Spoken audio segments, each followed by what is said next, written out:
After a stalemate game last night that ended in a 3-3 tie after a late Chippewas goal, Central Michigan and Calvin University played the second of this doubleheader weekend series to end the weekend out. Hello, everybody. Welcome into the broadcast booth for today's game. I'm Devin Sarah on the call for today's game, along with my new broadcast partner coming in today, Michael France. Michael, it's so glad to have you in the broadcast booth today. We've got an excellent hockey game on our hands. Yeah, thank you. It's great to be here, and it's going to be a very good, tightly contested game between these two teams. Absolutely. And Calvin University tonight playing, as I mentioned, the second of this doubleheader series against the Chippewas. This is their first meeting between these teams in almost 3 years, dating back to March 24th of 2018. And we'll see tonight who can break the ice after both teams tied last night. Looking back on that game now as well for the Calvin game recap, 6 goals scored from 5 different skaters across both teams, including a back-and-forth game until the final minutes where Jacob St. Andre tried the game on a 4-on-3 power play to send the game to overtime.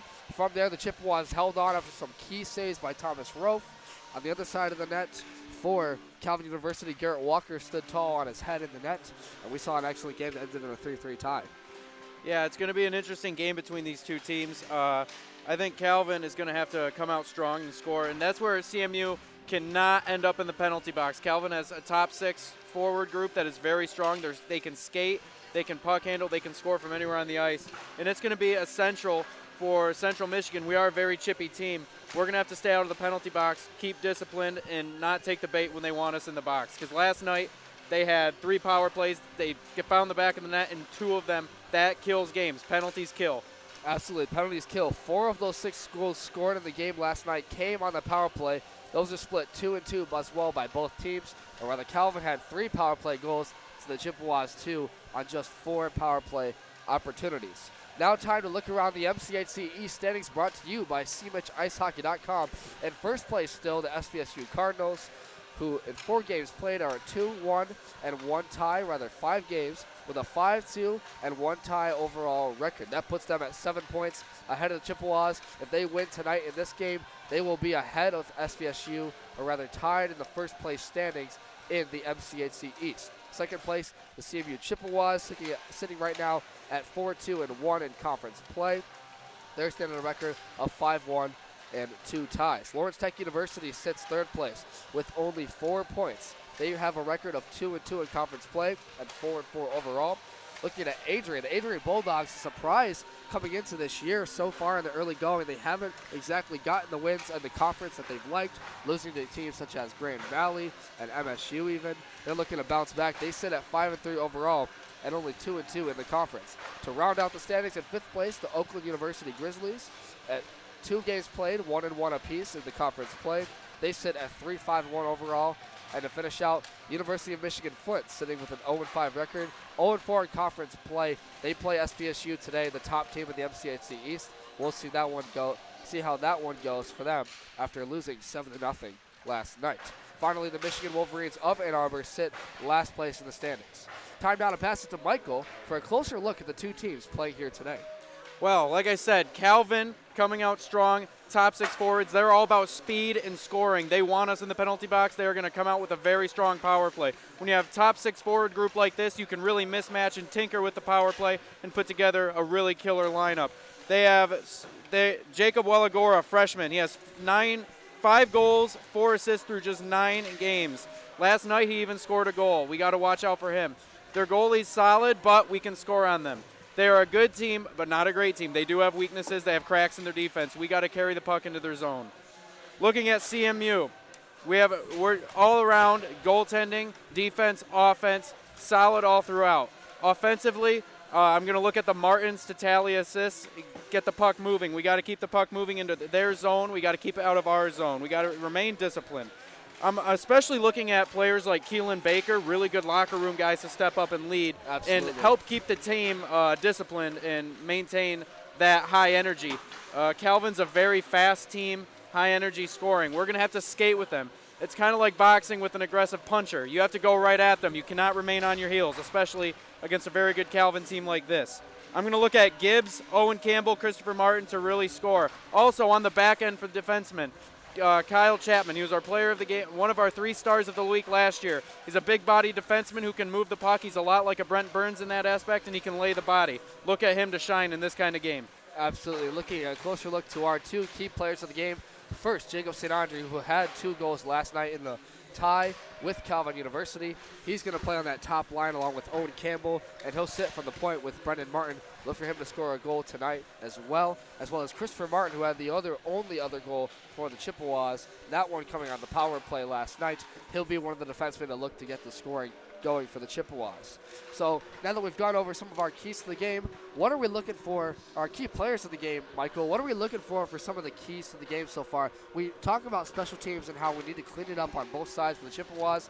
They started off the season 10 for 11 on the penalty kill, and since then it's been a steep decline from there, almost allowing 9 power play goals in that span. What are something they have to do tonight to clean that up? To clean it up, like I said, first, you got to play a clean game. You got to stay out of the penalty box. You don't want to consistently face this top 6 forward group because they will key on your weaknesses, they will find cracks, and they will find the back of the net. We're going to have to rely on our defense to tighten it up in our own zone. We're going to have to we can't dump and chase when we're on the penalty kill. I highly recommend we try to remain possession, try to skate it down a little bit before completely dumping and bailing on the play. We need to kill time. Time is the enemy, especially against a really good, fast group like this. You don't want to continuously face them shorthanded because they will fatigue you, and if they get us fatigued, they're very fast, and they can take advantage of that with fresh legs. Absolutely. And time now for our break before this play starts between Calvin and Central Michigan. That'll do it for our live portion of the pregame show, but the coach's show awaits. Earlier today, Michael sat down with assistant coach of the Chippewas to go over what he expects from today's game.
Improve upon tonight.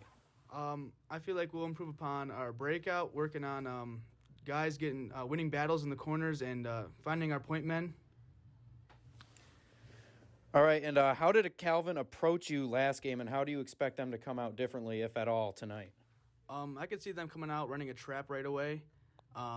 Maybe even putting a lot of pressure on our own D zone, trying to plug up the walls. And then how are you guys gonna counter them in that? What is your main goal for tonight in playing them, and how are you gonna counter for and improve on mistakes you made last night? We're gonna come out flying today, hit them hard early, find the back of the net more today, and just win our battles and get down after it and beat them. And then obviously I don't have to tell you the implications of this game. We're number 4, they're number 11. But how big is this 2 points in the outlook of your season? The biggest 2 points we've had this season right now. It's a must-win game. We've got to come out flying and just take it to them, and we've got to win. All right, and thank you for the interview, and good luck tonight. Thank you. There you go.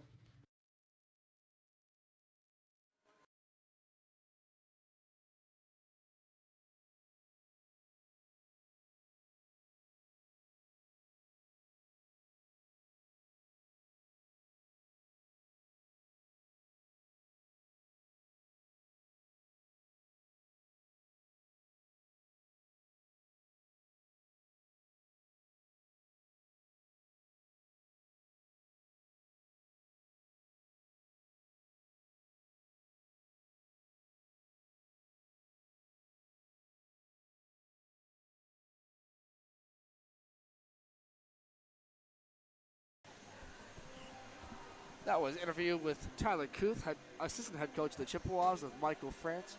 Michael, what do you think about that interview? He did a pretty good job for your first coaches show. Yeah, he also did too. That was his first interview. He had to shake off some nerves, but he did very well.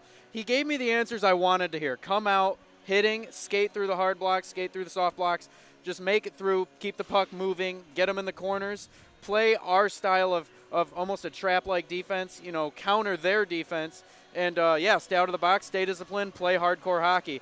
Get pucks on net, move the puck, and play defense. Notably of those penalties last night, particularly looking at Calvin's side of the ice, Nathan Rubline took a tough roughing penalty in that second period, and we had a couple roughing penalties as well, notably from Owen Campbell late in that third period.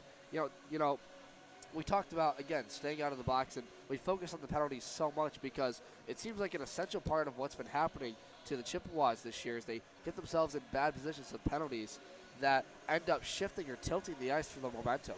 So I think one of those things tonight we have to look for is when that ice tilt happens. Yeah, you gotta be careful with these penalties. Like I said, I cannot harp on it enough. This is a very offensive-based, fast team we are playing. They're very skilled. They can handle the puck, and each one of their top 6 forwards can put it in from anywhere on the ice.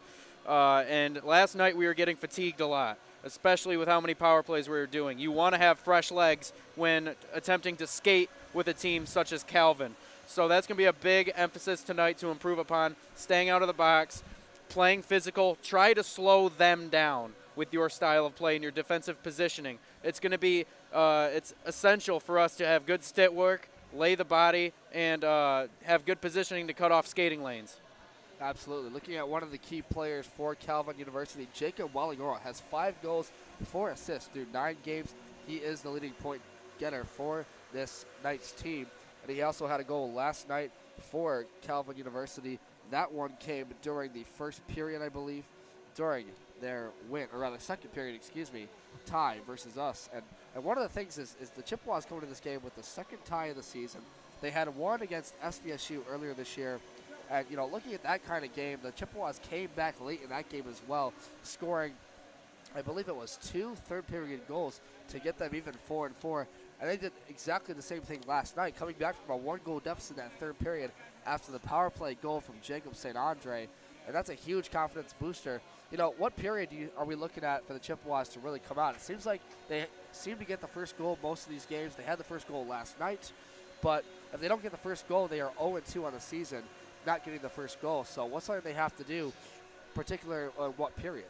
Well, honestly, to win a game like this, you have to play good all 3 periods. But in terms of specific periods, I agree. We come out hot. We usually score first. And then I usually see us play down to our competition. It's almost as if we sleep on them and we kind of take a few shifts off. We can't have any players take some shifts off. Everybody has to be keyed in and focused on this other team if they want to skate with them. I would like to see us have a strong second period. Usually our best periods are the first or the third. We usually start off very hot in the first period, and we always tail off in the second period, and it's always very noticeable. Not even in terms of fatigue, but just low energy. I want to see us come out and have a very solid second period, skating with the puck, skating against their defense, and really just dominating. I want them to dominate every facet of this game, especially puck movement in the second period. Absolutely. Now time to look at one of our notable points for Calvin University. presented again by StevensIceHockey.com. Calvin coming into this game currently on a 4-game losing streak, not including the tie last night to Central Michigan University. Their last one came against Davenport on October 23rd. That was a 2-1 win over the Panthers there. And they are also tied for the first time since March 24th of 2020 against that Davenport team. That game was also a 3-3 score. On the other side of the ice, looking at CMU, the win tonight would put CMU tied for first points-wise against SVSU. SVSU has the tiebreaker so far and fewer games played and the head-to-head matchup. This is also the second game with a tie in as many weeks for the Chippewas. We also look at special teams. We talked about 2 of the 3 goals last night came on the power play. 7 different players scored in the weekend series over U of M Flint, notably Joey Simoncelli and Justin McComas, and they have gotten the second and third lines involved early in this year. That'll just about do it for the rest of our pregame show presented by C-Mitch Ice Hockey D3. We'll be back just in a moment for Puck Drop as we get ready to play. It's the second game of a doubleheader weekend series. The Knights and the Chippewas back here live on CCHN.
National Anthem plays, we welcome you back inside Martin Ice Arena to highlight our starting goaltenders for tonight's game, presented by O'Kelly's Sports Bar and Grill. Starting for the visiting Calvin Knights tonight, Garrett Walker started in all 9 games so far for the Calvin Knights, has a 4-3-1-1 record with a 3.33 goals against average and a .916 save percentage. Looking for another big night tonight. On the other side of the ice for the Chippewas, in goal tonight once again, Thomas Roth, the 6th-year senior from Grosse Isle, Michigan, has started in 8 games for the Chippewas this season, has a .938 save percentage and 1.80 goals against average, sitting 8th in the ACHA. Look for him to have a big night. Now it's time for our starting lineups, presented by Michael France. For the Chippewas in yellow, the opening starting lineup forwards, we got Rychek, Gozdecki, and Flynn, both very defensive forwards. On the back end, we got Chapman and Hayes. For Calvin in black, we got Gill, Seaman, Oberski up front. On the back end, we got Austin and Meiser. And it will be Gozdecki out there along with Keegan Oberski to take the draw to get us started for the second game of this doubleheader series. 2 teams split last night at 3-3 tie. Both teams looking to break the ice tonight in the second game. As we're underway here from Martin Ice Arena, Gozdecki wins the opening draw for the Chippewas. Up the boards, Hayden Flynn knocked off the puck there by number 28, Riley Austin for the Knights. Riley Austin from Petersburg, Ontario, Canada, one of 2 international players for this team. Skates it up ice, sends it deep into the Chippewas zone, where Chapman's back there able to trail with it. Goes far side boards for Ben Rychuk, gets caught up there along the right circle boards, and there to clean it up is Mitchell Nyson. Back to the point now, a shot taken there. Roof blocks that one away after Charlie Hayes corralled it, and this one comes back out to center. Out there, Mitchell Nyson from Whitby, Ontario, Canada, sends this puck deep, and both teams have to come back off for a change. New group coming back out for the Chippewas. Brendan Martin, the senior captain, out there with Isaac Gibbs. Gibbs goes deep, tries to trail after a group of Calvin players, and they'll go over to the neutral ice zone. Skating up there is William Weiss with the puck from Grosse Point, Michigan, the rookie freshman. Comes the other way. Martin trying a long stretch pass to Isaac Gibbs that was cut off at center ice. And this one, no trail with it. Simon Selly sends it up the ice for Jacob St. Andre, who had 2 goals last night, including the game-tying goal in the 3rd period with 2 minutes left. Looking for another big night. At the point, the Chippewas set up shop. Whaley gets it back down low to Simon Selly, who would have to trail to the other side. It's sent out of the zone by Calvin, and they'll get it out. And you can tell right off the bat, head coach Tyler Cataline really put out 3 of his defensive forwards. You can tell early on they want to eliminate that heavy skating offensive attack from Calvin. Yeah, and both these teams have really fast skaters, notably Calvin, who has at least 10 of his players on this team in their first year. And, you know, we talked about it in the pregame show, at least you did, Michael. This is a fast Calvin Knights team. Now the Chippewas try to set up with it. Christopher Martin fails to keep it in the zone, and it'll be Jordan Cooper having to tag up back to the point. The other captain, assistant captain rather, ties up with Christopher Martin, who sends it cross ice to the other side for the freshman Owen Campbell. Campbell tries to get it up ice, and it's Wells cutting her off on the puck there, and won't go up for a stoppage and play after the puck went up in the rafters. So already a couple back and forth plays, not really too much possession control, only 1 shot on goal so far for Calvin with 17:49 to go in this first period of play. Chippewas win that draw, and it'll be Jacob Kozak trying to send it deep to the zone. That one was cut off by a defender, Riley Austin. Riley Austin, the rookie from Petersburg, Ontario, Canada, has to skate back in his own zone. Gets it over to Ethan Tope, the freshman from Ames, Iowa. Tope now skates up with it, gets it to the other side for his defender, Weiss. And he'll send this one back up into the Calvin bench for another stoppage and play. Jordan Cooper goes over to retrieve that puck. And you know, one of the things, Garrett Walker, this notable goaltender in his rookie season from Lowell, Caledonia, Michigan, played 3 seasons at Lowell, Caledonia. And I mentioned, the starting goaltenders, he started every game this season in goal. You know, I wonder what that does for a confidence for that kind of player. Yeah, well, right now there's a shot frozen.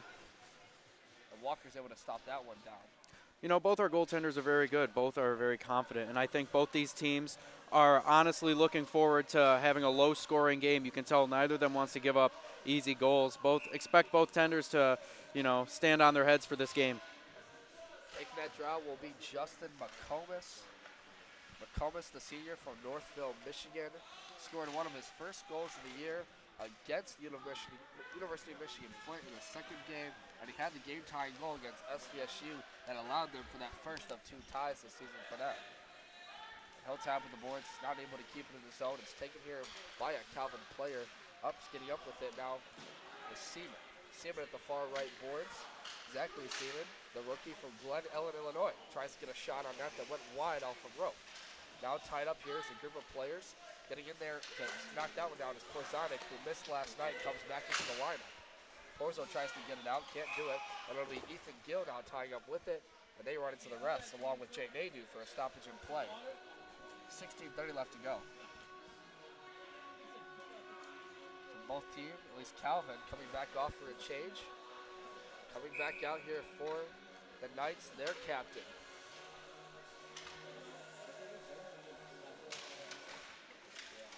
Face-off one here by the Chippewas. Again, that one's Jay Nadu getting it up, and they'll have to start up shop, but they can't do it. It'll be Porzanic sending it deep to the zone, where it's corralled by a group of Calvin players. Over to the wing. Out on the ice for Calvin right now is number 86, Waligoro. He is a freshman. He is leading their team in scoring, and he just stripped the puck right there, taking it into the zone. Calvin's the other way for a chance on that shot. Blocked away by Rolfe to the far side net. This one comes back out of the zone. Justin McComas starts up with it. Has Porzanic on the wing. Coming in is Kyle Chapman in front of the slot. Shot taken there by Porzanic, and that one trying to go far side to no avail. Walker gloves that one down for an easy stop.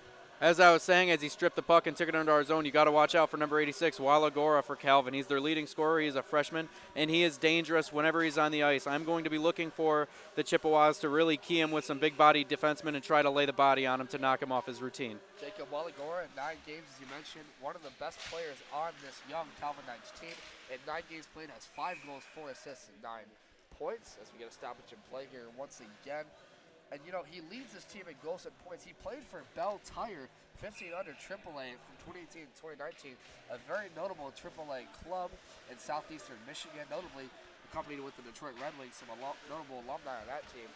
You know, it gives this team a lot of confidence to have a player like that on your team that's known as a perennial goal scorer. Well, as you know, southeastern Michigan has a very good hockey culture. They funnel a lot of high producers at the college level. Calvin tries to break out a chance over the line. One-timer try there. We're going to stoppage in play as it was Austin Whaley moving in to knock Wells off the puck. Joshua Wells from Hudsonville, Michigan. The referees whistled for a stop after he threw this puck in front to his forward.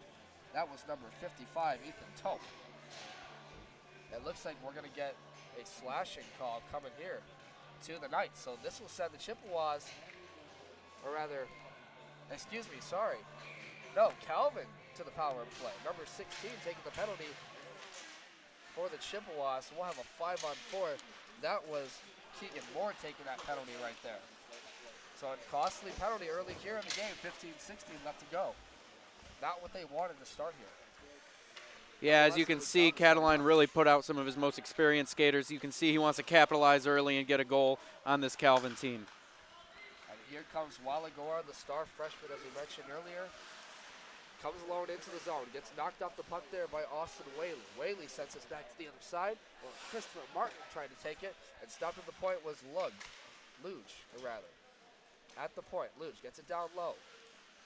To the other side, it comes to Waligoro. Down low there in the slot is Tanner Day. Day. Back to Luge. Luge to the point for his defender, Keegan. Back to Waligoro. Still trying to set up shot. 105 gone in this power play. Still not a shot on goal. Luge at the point. Goes cross-ice for Waligoro. Missed on the one-timer. This one comes back behind the net. Trying to get it out is Christopher Martin, who fanned on that. And Luge controls. Back to the other side. Pass knocked off there by Austin Whaley. Stayed inside the zone by the Calvin Knights. Waligoro again at the right circle. Looks. Nice defensive stand there by Austin Whaley. And the Chippewas will get it out. That's a good dump. Play and a change.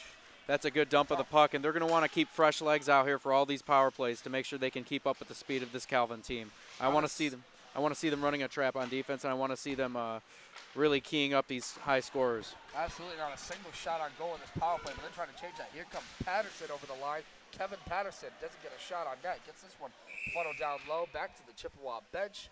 and this one signaled for a stoppage in play after it went up and out. Face-off circle is going to come, I believe, in the Chippewa zone because of where that puck stopped. With 16 seconds left to go, and this power play assessed to Keegan Moore for slashing. 13:42 gone in this period. McComas taking that draw along with Ethan Tope. Won by the Knights. Back to the point for Austin. Down low, tries to funnel one pass over to his defenseman Wells, who goes into the other side for Patterson. Knocked off the puck there by Jay Nadeau, and it'll be the assistant, or rather Justin McComas, getting this puck out. And this power play is ended for the Calvin Knights after not getting a single shot on net. An excellent penalty kill for the Chippewas. Yes, you know, I see that Jordan Cooper's on the ice right now, just another senior big-bodied forward who can play two-way hockey. And it's going to be guys like him that are going to make the difference in these penalty kill opportunities and taking away the opportunities for Calvin. A very good first penalty kill to start. With 13-16 gone in the first. This face-off taken by Simon Selliott, one of the best ACHA face-off forwards in the league. And he wins another draw for the Chippewas as Jordan Cooper tried to get this puck out of the zone and threw this one up into the netting. Coming out of this penalty, I really want to see this even strength Chips team. I want to see them come out now and don't pull back. I want to see them continue to skate at Calvin and control the puck. Controlling here is Jordan Cooper, but knocked off by a couple Calvin players. Getting in there was Dubray, who gets a shot on net, blockered off by Rofe. Nice Great save by Rofe. My goodness, and St. Andre has to get this one out of the zone after a shot taken there, I believe, by Keegan Oberski. What a chance for the Knights, and they can't get one on the board yet. Keeping in the zone, however, is Joseph Loach. Throws this one back down low to the other side, where it's corralled here by Ethan Tope, or rather Oberski. Now Seaman fights in the corner with Austin Whaley trying to knock him with the puck, or rather Joe and Simon Selly. Simon Selly gets out of that scrum and sends it to the other side. Isaac Gibbs gets this out of the zone, but both teams will reset in their own end. Christopher Martin tagging up here with Simon Selly. Throws this puck deep towards the goaltender, Walker, who easily blocks that one off to the far side boards. Now keeping it in the zone is Isaac Gibbs, corralled here by Oberski to the other side. Gets it up the way to Waligoro. Waligoro tries to send it up to his captain, number 25. That's Tanner Day of the Calvin Good play Knights. by Owen Campbell. Tanner Day, the star, second-year player from Anchorage, Alaska. Last played for the Wisconsin River Kings in the USPHL Premier League. And he's leading this team right now in assists for the team this season. And he's almost averaging a point per game through 9 games. The only player, one of two, not including Waligoro, to do that. Yeah, he's just another one of their fast forwards that's leading the team in scoring. He sees the ice really well. He has good hands and speed. He'll find an open stick with the puck if you give him an opportunity. Face-off one there by the Knights. They set up shop into the zone. Thrown deep here by Seth Crampsey, who goes to the other side. Kyle Chapman's there to chase after it, and now it comes to Jacob Kozlik. Kozlik trying to control on his stick, pursued by 2 Calvin players, and they'll be able to control in their own zone and set back up shop. Austin tags up there to the other side for William Weiss. Weiss threw it to the zone where it was knocked out of there by Kyle Chapman once again. Said his name a lot tonight. Started out there, but he's been on the ice for most of the time. No controls yet. In the slot is a Calvin player. Trying to get a shot on that is Crampsey. Can't do it. Blocked away there by Owen Campbell. Campbell trying to get it out, and a cross-ice feed that failed for the Knights. Comes back out of the zone, and they have to reset. Both teams will change. Through the zone on a missed Big pass hit to by Ensign. Chapman. Big hit there. Chapman getting the defensive force started early here. And another big hit body lane there to number 2. My goodness, that was a big hit. That was Ben Rychuk getting in there. Central's playing very aggressive right now. I like it. They're skating at Calvin. Expect this to be the story of the game. Ensley trying to take a pass from Wells, didn't succeed. Here come the Chippewas. Brendan Martin with the right circle. Skates around the night, tries to go wraparound chance, missed it on his stick in front. Trying to get it over there to Charlie Hayes, or rather Aiden Gazdecki, and that one missed. Now Gazdecki pursues behind the net. Taking here in front for a one-timer, Brendan Martin. Good goal!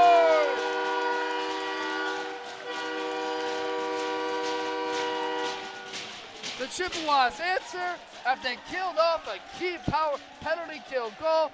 The one-timer feed from Gazdecki to Martin. They lead this game 1-0.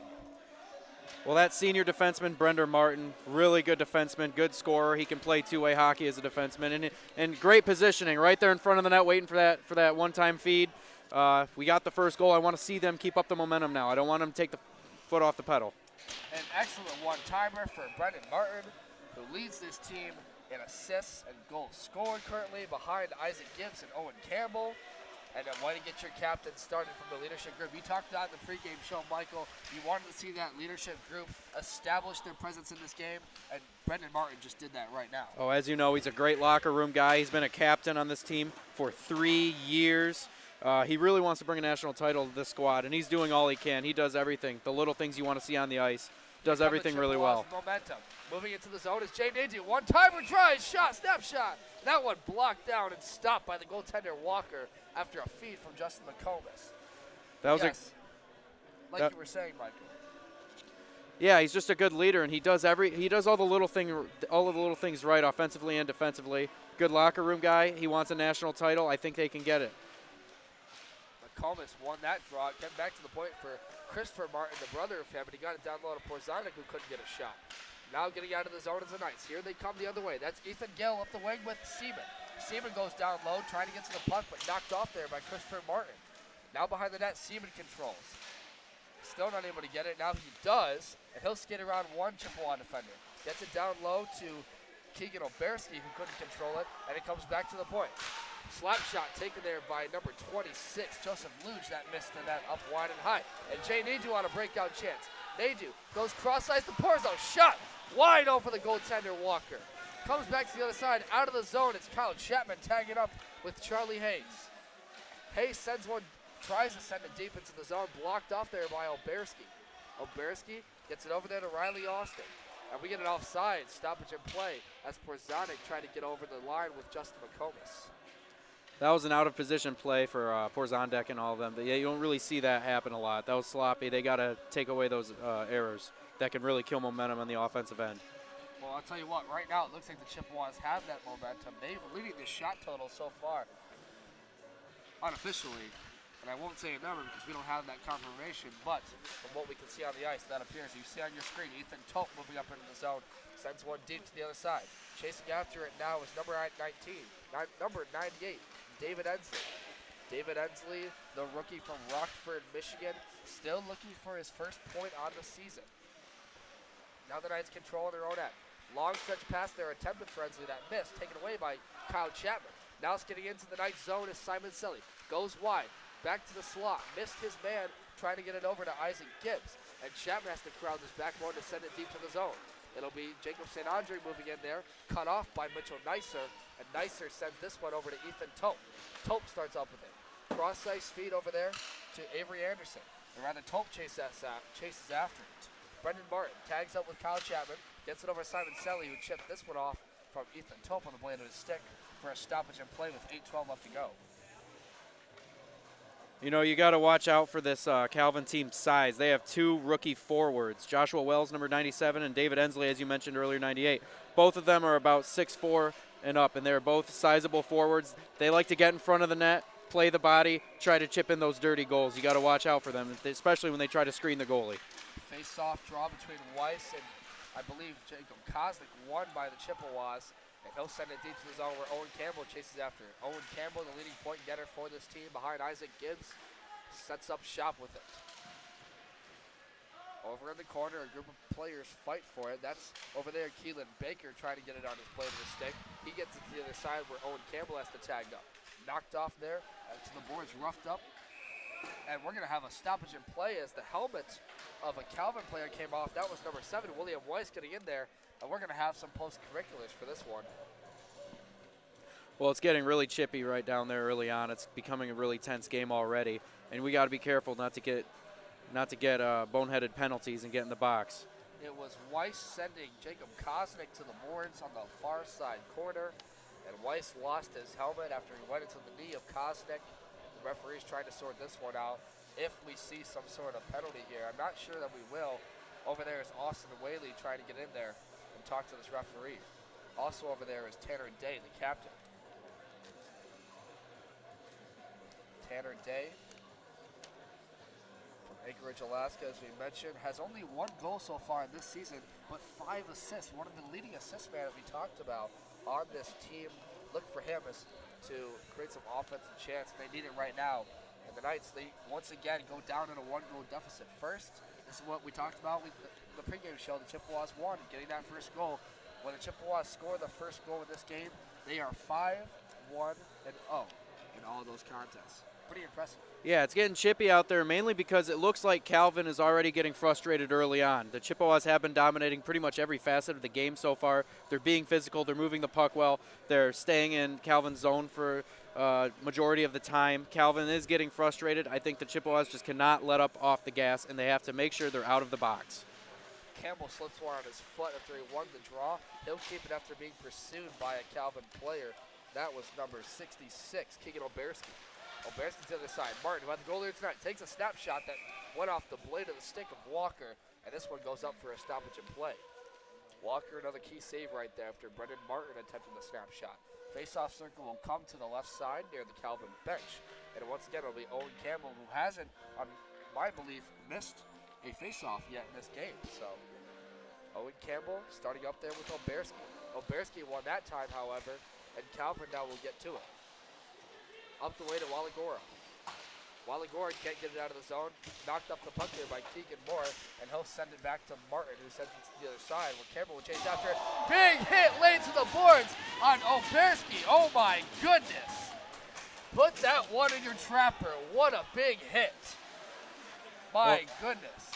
You got to have your head up, especially when someone like him is on the ice. Keegan Oh, another big hit. Another hit there laid by, I believe that was Keegan Moore. Keegan Moore getting in there. What a job by him. And Tanner Day has to send this puck to the other side and just get a stoppage and play after Rychuk pursued him. That'll fire up the crowd. Ben Rychuk just pancaked Tanner Day against the boards. This Chips team is definitely fired up, no pun intended, and they are hitting. Oh my goodness, if only you had a replay crew for that one. Keegan Oberski absolutely getting lit up against the boards by the freshman Owen Campbell. A little bit of that chippiness we talked about. It's starting to get more physical out here. It'll be Weiss and Gazdecki to take the draw. Gazdecki wins that one. The Chippewas another face-off win. Skidding to the nose. More open ice hitting out here. Baker there pursued by Avery Anderson, who fights against big hit again by Ben Rychuk. Oh, Ben, it's getting scrappy. We're going to have a fight. Here we go. It's Rychuk in there, along with number 26, Joseph Luge. Also, Keegan Baker, he's down on the ice right now. He's not getting up. Oh, no. This one's not good. The referee's trying to break out Rychuk in there. Christopher Martin getting in there. A couple other Calvin players. Oh, my goodness. He's down on the ice. He's not getting up. Keegan Moore. And he hasn't moved a bit. The trainer's going to come out on the ice here, assisted by Jacob St. Andre. Wow. What a sequence behind the net. Seemed like it was a swing after a huge hit. Yeah, Rychuk really laid the body on a Calvin player, and then he took that swing, and everybody got tangled up, and it got pretty ugly. I just hope Keegan Moore, number 16, is all right. You don't want to see a player on any team go down. Well, we're going to settle down here and wait. The trainer looks at Keegan Moore down on the ice on the far side. The referee's motioning to get over there. Right now it looks like number 2, Ben Rychuk, is talking with the ref, explaining what happened. They seem to be getting to the bottom of the matter.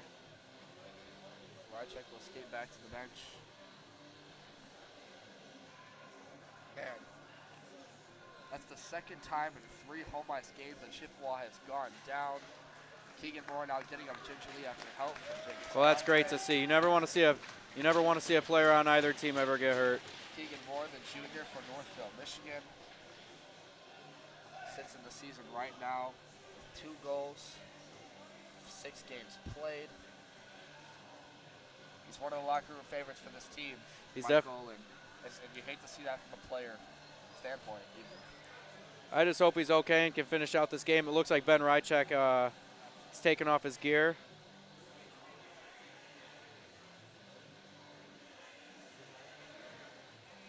We'll wait to see after penalties will be assessed here for sure. I'm expecting a minor penalty probably to both teams, as Tanner Day got roughed up against the boards by Rychuk, and then Keegan Moore leading the body to another Calvin player. Rychuk with a big hit on Day, as you said. Then he came up and took a swing. It looks like That might be a possible game misconduct from Rychek. Yeah, in this scenario, typically you do see, like we said, a game misconduct or some sort of minor penalty for roughing, potentially a game and a 10-minute game. So we'll have to see and wait. You see on your screen Tanner Day and Brendan Martin, both captains for these teams, talking with referees, waiting to see what the call will be assessed here. You really don't want to see a player like Rychek out of the game. He anchors our very strong penalty kill. He's a great two-way forward. He's a senior leader, another big locker room guy, as we discussed. Rychek had a big fight earlier this year during the game against SVSU in the first. That gave him what we thought was going to be a game misconduct. Ended up only being a 5-minute minor penalty to both teams. But Rychek talking over there with the top of his gear off, as you see on your screen. Over there with head coach of the Chippewas, Tyler Cataline.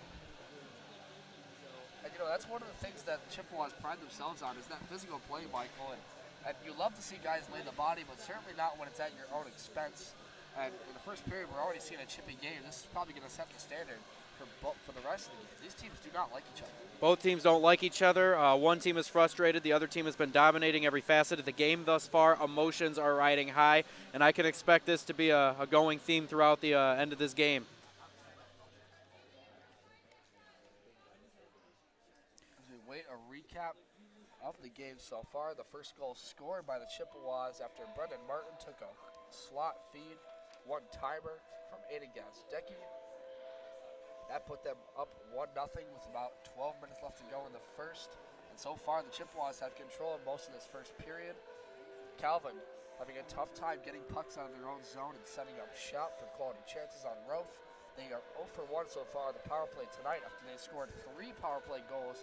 All 3 of their goals in that game, power play, is coming against the Chippewas. So. Yep, Chippewas are going to have to stay out of the box, as we've been harping on. I just hope Keegan Moore is okay. We have not heard word. He did make it off the ice on his own, of his own will.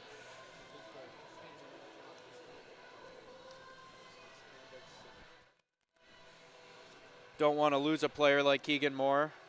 Junior forward out of Northville, Michigan. Only 5'7", but he is very structurally sound as a player. He's very good on his edges, and he's a high-energy two-way player, which is the going theme for this team. This team, everyone can pretty much handle every facet of the game very well. It's a very complete team. They can be skilled. They can score. This is also a very good defensive team as well. They have very good special teams, good goaltending, just an all-around complete team in Central Michigan, and that's really what you need to play into March and April when you make it to the big tournament in the ACHA. Well, I'll tell you what, Michael, through these last 8 games that we've seen, this is the 9th game for the Chippewas this season. They're almost at the halfway point, and they're getting ready soon to start their road trips against MSU, Adrian, Florida Gulf Coast soon in January. It's games like this where we're starting to get deeper in the season where it's very important to build on those foundations they have, right? That physical play, right? Establishing the forecheck with their top group, notably their freshman group, Isaac Gibbs, Jacob Kosnick, among others that have scored most of their goals this season. And, I think one of the things that they're looking for in this game, as you mentioned, is the more shuffle those lines. We didn't really get to it in the pregame show, but the Chippewas do a good job of getting their top group going, and guys like Brendan Martin, Jordan Cooper, who can score goals at will, right? But it's more of that depth that we're looking for from this team. Yeah, especially with this team, a line I like to look at with good chemistry is our second line of Gibbs, Keelan, and freshman quarterback of that line, Owen Campbell. Owen Campbell, high-energy guy, good locker room guy for a freshman. He comes in. A big reason Coach Tyler Cataline returned to the bench for the Chippewas as he played under Cataline in high school. Yes, every line is structurally sound. And you just got to look at this team to make a deep run with the type of chemistry and overall ability that they have from top to bottom and the depth. Well, it looks like we're going to start getting back to play here. Garrett Walker gingerly skates back to his post on the right side. We didn't mention our left to right, but it is the Chippewas in their maroon and gold trim. Calvin in their black and yellow, or rather orange and white trim. I like the uniforms on Calvin so far. In my opinion, they have one of the nicer logos in all of the ACHA with the Scarlet Knight on there. And it looks like we're going to see Rychek gone from this game. He will get a major in a game, and that one will send the Chippewas to the power play. However, after number 71, William Weiss takes the penalty, but Rychek's gone. He'll get a game for that scrum at the far side net. And Keegan Moore got roughed up by a couple players. Rychek took a swing after the play, and he will be out of this game. So another forward gone for the Chippewas. Notably in our scratches that were out tonight were Austin Ritter and Alex Lasky. Among other players, Luke Wild, Darsh Kashyap. And Calvin doesn't have a single player out in their squad, so the Chips are going to have to shorten their lines here. Yeah, Calvin has really taken this game seriously. They have no scratches at all. They have their whole team suited up. They're really throwing everything in the kitchen sink because they are really putting all their chips in to try to beat the Central Michigan team. So we'll get the top group back out there for the Chips. It'll be Jordan Cooper out there with Brendan Martin, Jacob St. Andre, Jay Nadeau, forming up in a circle now for a plan as the referees motion back to the bench. Head coach of the Calvin Knights, Jim Hartline, who we talked to in the pregame show earlier. A little bit of information, talking to his captain, Tanner Day, and he'll get back out there along with Seaman and Anderson. We'll wait to see them set up in their own end. The face-off will come to the Calvin zone. This will be our first power play of the night after the penalty assessed to William Weiss for the hit on Keegan Moore. That allowed him to put him down on the ice for a few minutes. Scary sight for sure. We're just glad to see him once again back up. The referees will motion Calvin to get back onto their circle, and we'll get going here with 6:38 left to go. We'll get 2 power plays here. This will be actually, I believe, a double minor penalty assessed to Calvin, to number 38. That is Nolan Balin, the defenseman from Palm Beach Gardens, Florida, as well as number 71, William Weiss. The referees motion to give the Chippewas a 5-on-4 here. 5-on-4 coming for 2 minutes. As the score clock resets, we'll wait to see. We do know there's a pest assessed to Weiss. That will be what's on the board, and we set up shop. It's Nadeau taking the face-off. He wins it. Comes back to the point. Jordan Cooper gets into Brendan Martin. Martin, who had a goal earlier tonight, got them started for the Chippewas. Jordan Cooper down low. Gets it over to Charlie Hayes. Plays tag with Jordan Cooper. To the right circle. Turns. Back to Hayes. Looking to go in front.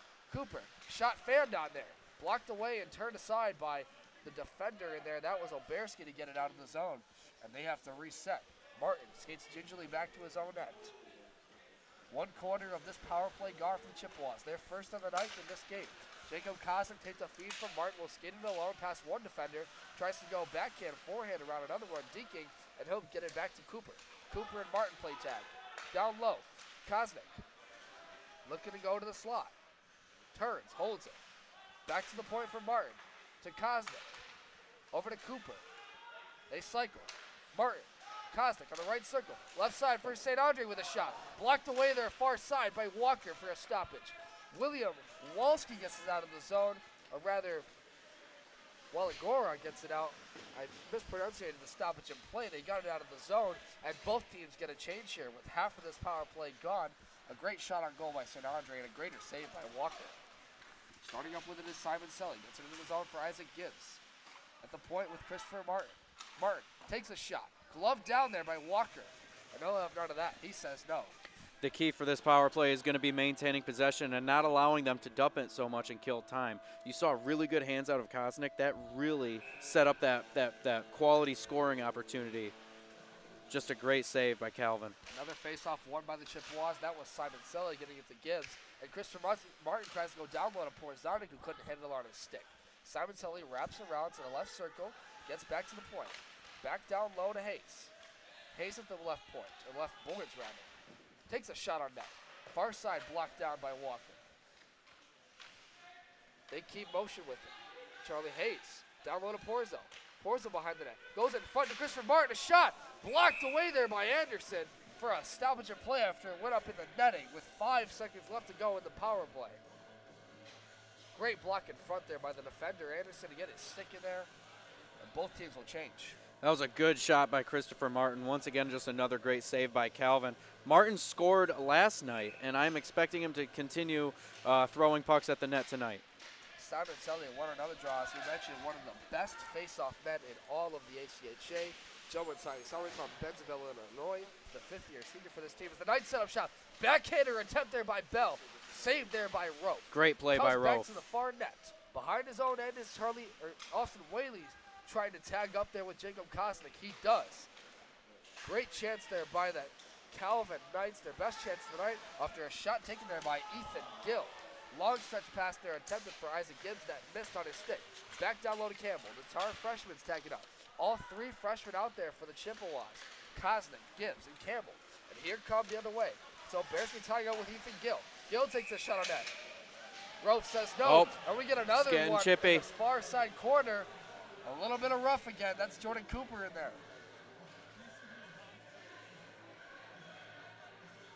Man, oh man. A couple great shots on net by both teams. Ethan Gill having 2 shots on goal already for the Knights in the last half minute. Their best chance of the night. Looks like Oberski, or one of the other Calvin players, tangled up with Rofe, and Jordan Cooper didn't like that. I wouldn't either after what happened to them earlier. Taking the face-off will be Owen Campbell and Tanner Day. Day wins this one, gets it back to the point for Austin. Has to chip it in the zone after his teammate tied up, and here come the Chippewas. Setting up shop is Owen Campbell. Gets it over to Kosnick, who misses on his stick. Now turnover here. It's Waligoro moving up the way with Tanner Day. Tanner Day, LeClaire knocked up to the boards by Owen Campbell. Great hit by Owen Campbell. And this one comes back. Tanner Day with a turnover.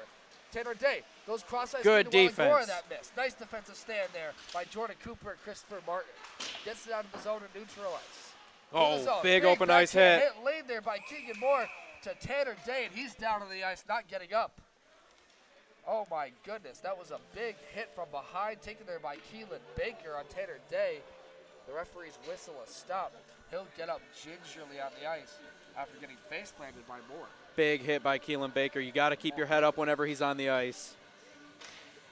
But I'm not sure that one was a clean hit, though, Michael, because that looked like he threw an elbow.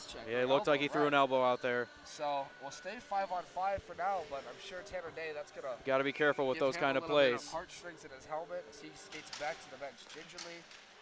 Face-off won by the Chippewas. That was Porzanic back to Chapman, and Porzanic can't control it. That'll back just to the zone, and the other side comes Ethan Tope. That'll just teach a young player like Tanner Day to keep his head up whenever a hard-hitting player such as Keelan Baker's on the ice. Shot by Natu, blocked up to the boards by Walker. And this one will come back in a stoppage and play. 3:09 left to go in this first period. Because of the penalties assessed with Ben Rychuk, to recap, after Keegan Baker took a huge hit, or rather Keegan Moore, at the far corner boards, Rychuk assessed a game penalty and a minor penalty to William Weiss the Chippewas could not capitalize on. With 3 minutes left to go, both teams, fresh lines out there, set up shop. Tagging up now for the Calvin Knights is Mitchell Nysall. Nysall gets it up to wing to Tanner Day. Day gets help from Oligarski, or rather Keegan Oberski. And Oberski will skate deep into the zone. Behind the net, goes to Waligoro. Got to watch out for Waligoro. Chapman knocks him off the puck, and it'll be back to the point. Riley Austin gets it back down low. Now the captain, Day back out there. Threw one in front that missed on a player, blocked away by Justin McComas, and they'll get it out. And they'll get off for a change. Nysar has to tag up here with Austin, and they'll set up to the center ice zone. Turnover there by Isaac Gibbs. Gibbs sends this one back the other way, and Nysar has to set up with it again. McComas pursues, gets it up the wing to Waligoro after being pursued by Brendan Martin. And now Martin and McComas have to set up. To the other side, Tanner Day tries to get it out of the zone, and he does. He'll move it up the way to his forward. That was number 38, Nolan Bailey, getting it out. And Bailey missed it on his stick. Brendan Martin up the wing, threw a long stretch shot that was blocked off by Walker. Now Walker sends this one to the other side. St. Andrews tried to keep in the zone and couldn't do it. Now skating up with it is number 22. That's Ethan Gill. Good save. That was great save by Rowe. And this one comes back out to center ice. Isaac Gibbs with Simon Selly. Oh. Gets knocked off the puck there. A big hit laid there by number 34, Nicholas LeClaire. Or rather, number 38, Nolan Bailey. And the Chippewas tagged up back in their own end with 1:25 left to go. Looked like Gibbs and Simon Selly kind of got tangled up, skating in close. They cut each other off. Bad miscommunication by the Chippewas, and it definitely killed the momentum into that offensive zone. It's Ethan Topes getting after it after a long down-low feed by Oberski. And we'll get a stoppage in play. looks like might have been a hand pass, I believe. Or no. A penalty coming here to the Chippewas. That was Jordan Cooper in there, I believe. Getting the penalty right there for an interference call. With 1 time left to go, the Knights will go to the power play. It's exactly what. Interference from Jordan Cooper. They set up shop with 1 minute left. The second power play chance. Austin took a shot from the point that was blocked, sticked away by a rope. Austin at the point once again. Over to his defender, Nathan Rubline. Great defensive stand there by Keegan Moore to get it out of the zone, and they have to reset. Now comes back for Patterson. Patterson threw one back down low, where it pursued there by number 9, Nathan Rubline. Rubline in the corner along with Joshua Wells. Wells for the Knights. Gets it back to the point for Tote. Tote missed it. And here comes Keegan Moore back the other way. Took a big hit earlier tonight on a 1-on-3 chance. Just has to get it out of zone and skates back to the bench with 30 seconds left to go. The Knights will be able to end this period with the power play, and they'll get one more chance at it. You know, as CMU, you don't want to see these kind of penalties. However, they are killing it really well thus far, keeping it out of their end and chewing down that clock. Another good dump. Christopher Martin dumps this one back to the goaltender, Walker, who has to tag up with a player. Missed on the pass there. That was Zachary Seaman trying to get it. Oh, big hit by Porzondek. Seaman by Nadu to end the period. The Chippewas go up 1-0 early in the period after a goal from Brendan Martin and a few chippy plays. But at 1-0 over the Knights, the Chippewas lead in this first period. They get the first goal. Rolf with a couple key saves to end the period, along with Walker in front of their net, and both teams will skid off the ice. After 1 period of play, you're listening to Chippewa D3 Hockey here on CCHN. We'll be back in a moment for the first intermission reports.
Welcome back inside Martin Ice Arena for the first intermission report brought to you by cmichicehockey.com. I'm Devin Sarah on the play-by-play call for today's game between the Calvin Knights and the Central Michigan Chippewas, where we see a 1-0 score for the Chippewas. They start early in this game, getting the first goal from Brendan Martin after an excellent one-timer chance from star freshman Aiden Gazdecki in front to put them on the board with 12:38 left to go in the first period.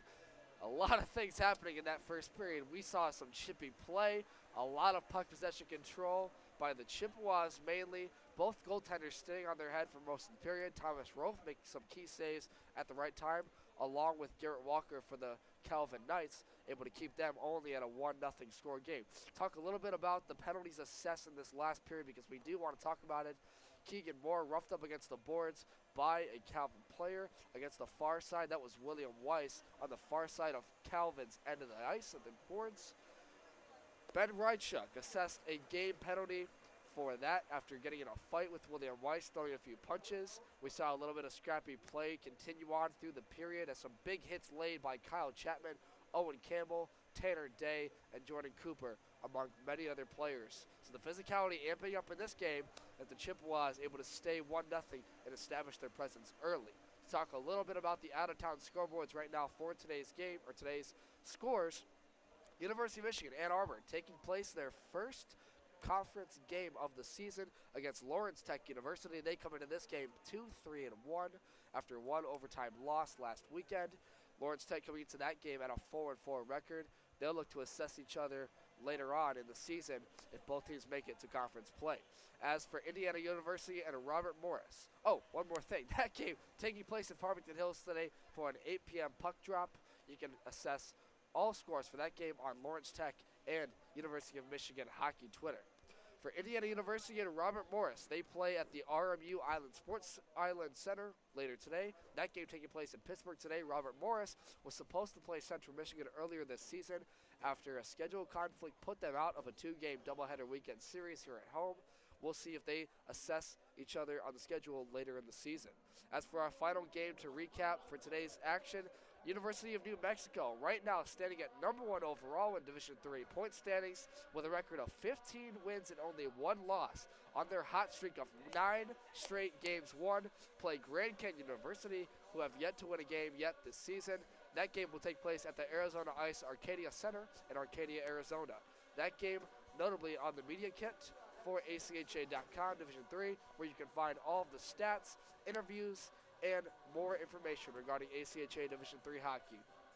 As for us here at Martin Ice Arena, the score right now is Central Michigan 1 and Calvin University 0 as we wait to get set for second intermission or second period play here from Martin Ice Arena. You're listening live to Central Michigan D3 Club Hockey live on CCHN. We'll be back in a moment.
Back in Mount Pleasant in the confines of Martin Icer, and we start second period of play. Devin Sarah alongside my broadcast partner for today's game, Michael France.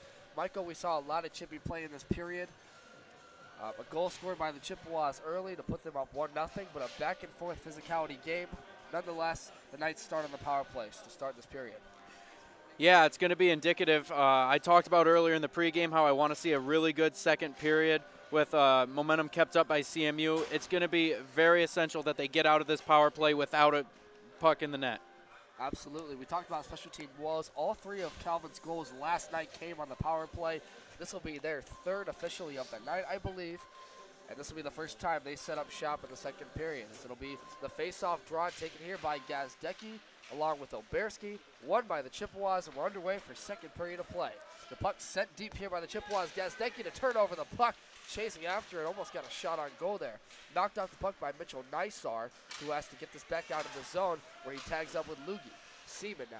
Back to the other side of the boards, missed on a pass to Waligoro, and a story of this game so far, the Chippy play.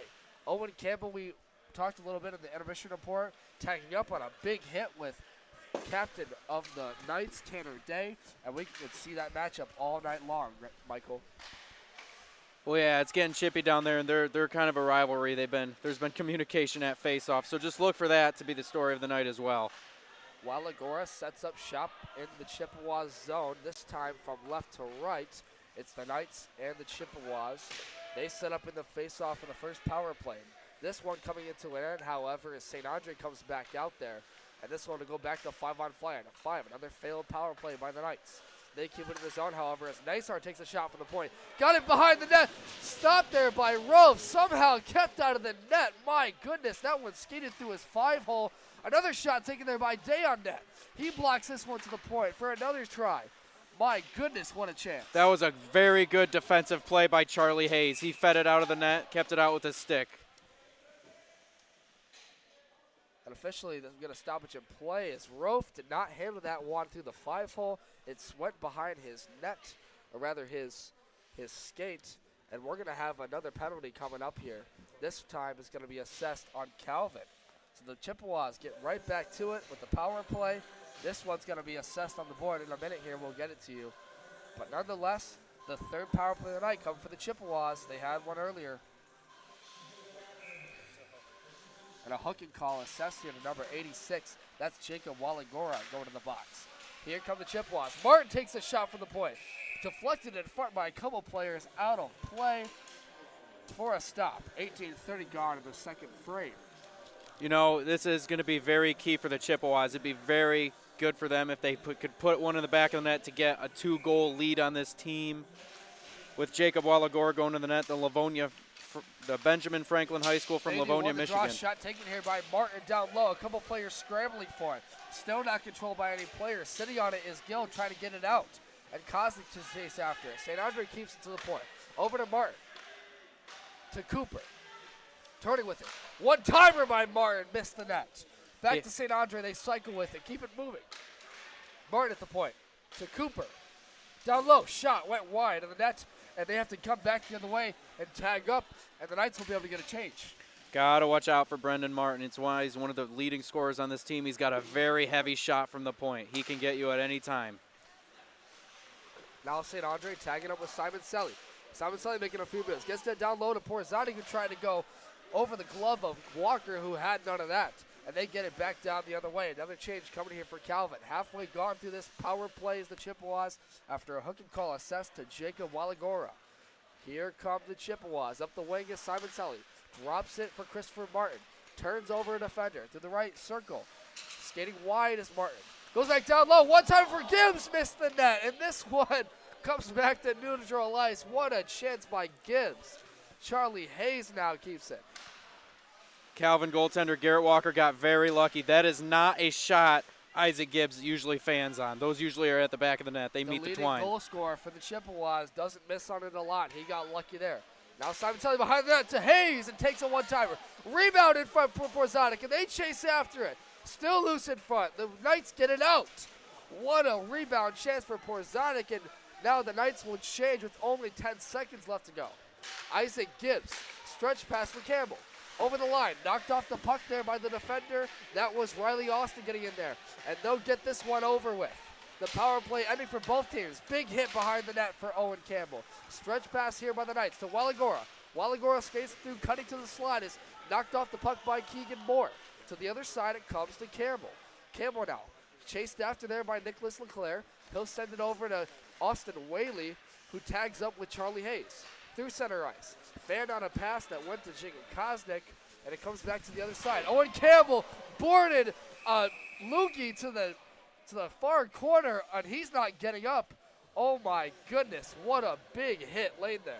Another big hit from Owen Campbell. Man. He is really laying the body well tonight. Joseph Lukey just got face planted into the boards by Owen Campbell, and he's going to the box for sure for a boarding call here, as Lukey will get up gingerly off the ice.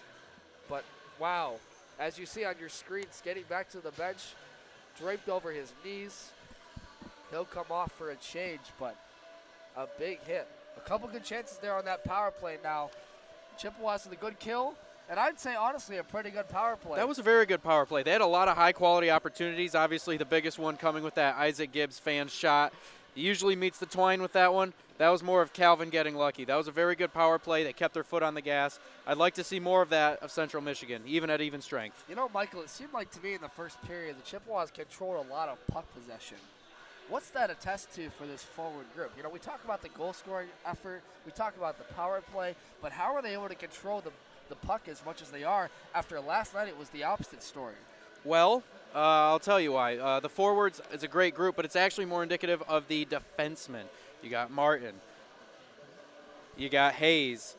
I mean, and especially Kyle Chapman. They lock it down. They keep the puck out of their own zone. They keep it pushing forward. You need a good back end to have a good front end, and that is why the Chippewas seem to always dominate time of possession. You know, that seems like a quote from Happy Gilmore somewhere. You need a good front end to have a good back end. And I won't quote you on that quote, but nonetheless, a 5-minute minor penalty coming here to Owen Campbell, put on the board after a boarding taken there by the forward for the Calvin Knights. As we mentioned, a 5-minute penalty there. That was Joseph Lukey getting roughed up in the far corner boards, and they'll go to the power play as head coach of the Chippewas, Tyler Cataline, sets with his group, Austin Whaley, for this penalty kill. Owen Campbell is just another Central Michigan freshman I have very high hopes for. Very good two-way player. He's been laying the body very well tonight. Owen Campbell, from what I've seen, he has a mean streak in him, and that is no different tonight. He is really going after players. One thing I can see, though, is I'm surprised Jacob Waligoro, and it's more of a testament to the Chippewas defense. They are really keying on him. Waligoro, as we said, is leading Calvin in scoring. He is from Benjamin Franklin High School in Livonia. Very good high school hockey program. They usually make it to regionals every year. Absolutely. Very good Southeastern hockey school. Keep an eye on Waligoro. Right now, Central Michigan and head coach Tyler Cataline have been keying on him and really taking him out of play. Out there for Calvin for their power play will be Nysar. Waligoro, as we mentioned, to take the draw, along with Aiden Gazdecki. And it'll also be out there their captain, Tanner Day, along with the defenseman, Riley Austin, as they will go to the 5-minute power play. Waligoro win that draw, and he gets it over to Nysar. Nysar and Waligoro will tag up to start this power play. At the boards, Waligoro gets it down low. Over there is the forward. That's Keegan Oberski, or the defenseman. Waligoro goes behind the net. Roughed up against the boards by Brendan Martin, who tries to get this one out of the zone. They can't do it. At the point, it's Mitchell Nysar staying with it. And here come the Chippewas the other way. Brendan Martin alone gets to the other side, but it's Walker able to get it on his stick, sends it up the way. A Watch turnover out for here Keegan by the Moore. Knights, though. A chance there, shot taken by Keegan Baker in front, and that one missed on the net. Calvin not able to get a shot on goal yet. Almost a minute gone in their 5-minute power play. Mitchell Nysar up the way. Cuts over to the line. Now Gazdecki will get an offside call after the forward Waligoro moved in too quickly. After that injury scare from Keegan Moore, as you just saw, really great defensive hustle play. You know, set himself up with a really nice chance for a shorthanded goal. Obviously, they didn't get it, just a little wide of the net. But I like the intensity. I like how they are skating it into the zone instead of just dump and chasing, as I said in the pregame. Yeah, you know, it looks like they're still controlling puck possession, even on this power play. And if Calvin wants to get on the board, they've got to turn that around right now. It's Rubline now, tagging up the with the wing with his forward Patterson. That's Kevin Patterson, the defenseman, rather. Patterson from Wyoming, Michigan. The rookie, another rookie on this team, still looking for his first point of the season. Played with teammate Nathan Rubline at Grand Rapids Catholic Central, the alumni of one of our broadcasters here at CCHN Reagan Cleves. As now Oberski starts with it over the line. Oberski goes wide, chased after by Jordan Cooper. Oberski now behind the net, tries to go wrap around, will send it back to the point where it's met there by the offender Nathan Rubline. Rubline and him tagging up. Cross-ice feed. Rubline the one-timer. Nice block there by Simon Selly. Cycled here now back to the other side. It comes Keegan Oberski. Oberski to the point. And the Chippewas. Simon Selly with another great stand gets it out. Great defensive play by Simon Selly. Selly. With 2 minutes gone in their power play with only 3 left. 14-15 gone in the first period. An excellent penalty kill so far by the Chippewas. Oberski sends it up the wing to Tanner Day, who goes to the other side on a missed pass. And this one's assessed as icing. That'll come back the other side. What a movement by the Chippewas. Joey Simon Selly blocks a pass in front and creates a turnover. And a quick chance, as you mentioned earlier, taken by Keegan Moore, who we thought could have been out of this game with an injury after a rough hit by William Weiss. Nonetheless, they stay out there. Justin McComas now takes this draw with Oberski. And I can't stress it enough how important it is for any hockey player to be good defensively, but be good with stick work. It's not all about cutting off lanes and laying the body. Stick work is huge. Simon Selly proved that right there. Great momentum kill. Over the Chippewa line is Nathan Rubline. Gets it over the wing to Keegan Oberski. Oberski turns with it, waits to get help, and he'll send it back to the point for Mitchell Nysar. Nysar took a one-timer. Rebound in front chance. Stopped away by Rofe. What a save. Ethan Tope was there. They still control it. Cycling with it are the Knights. In the corner now is Keegan Oberski. Wraps around to the other side for his forward, Joseph Lugie. Lugie now, rather than the defenseman. Still waiting to turn for it. Tries to go to the slot. Nowhere to go behind the net. The Chippewas blocked that one away. Now still holding with it, Oberski. Trying to get it back to the point. And an uncanny missed pass there taken by Riley Austin. And they have to reset. And now only 2 minutes left to go in their power play. They've only got one shot on goal, Michael. Yeah, and as you can see, Lugie's back in the game after, being the victim of that penalty by Owen Campbell. You like to see that, he's okay. Nysar. Stites up with it. He'll tag up along with Keegan Oberski. Up the wing to the other side is Austin. Riley Austin takes a shot. Austin, the second Great chance, save. missed over the glove of Rofe, and that one goes up into the mooring netting for a stoppage in play. Not officially a shot on goal there. Was that deflected by Whaley? I think it was. I think Whaley got a stick on that. Another great idea of stick work. So the faceoff's going to come back to the Chippewa zone. This one's going to be taken by Tanner Day against Gazdecki. Yeah, the biggest point of being a defenseman is making it easy for your goaltender, and Austin Whaley did it right there with that deflected wide puck. Face-off won by Gazdecki. It's Whaley tied up on the boards by, again, Oberski out there. And took a big hit against the boards. Whaley's down on the ice. And now in front, a shot taken there by Waligoro. Stopped there by Rofe. He says no. Looks like Austin Whaley may have taken a high stick on that play. Whaley wants to go over for the high stick there after it wasn't called. Man, he's furious. He's going to be taken to the bench there by Jordan Cooper. And he'll go off with Brendan Martin. Coming back out there is Christopher Martin now. Stoppage of play after that. Stoppage of play after that really quick shot from Waligoro. Just a testament of how high of a scorer he's been this year. So Day and Gazdecki tag up on the faceoff again. Won by Day officially, but it comes all the way back to the other side of the ice and touched here by Walker, and that will give us a stoppage of play. Just a minute 20 left. Finish this power play penalty kill strong.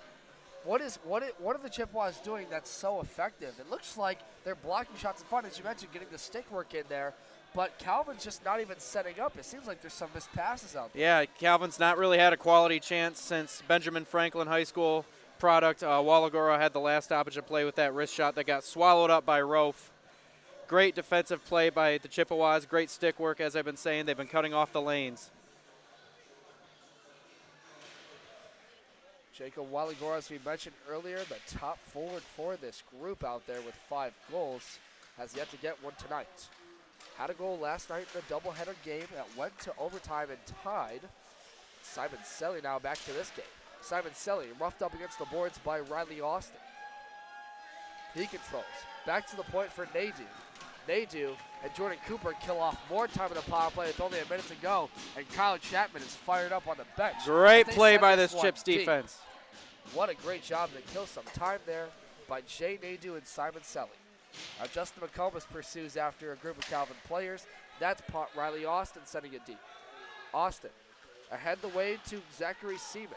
Seaman roughed up against the boards by Jordan Cooper, and it'll be Riley Austin having to chase after it. In the corner, it's Jay Nadu chipping it out of the zone, can't do it. Nisar keeps it in at the point. Nisar turns, defended off by Narton. Takes a shot from rebound chance, they score! Second chance opportunity for the Knights, and they even this one up.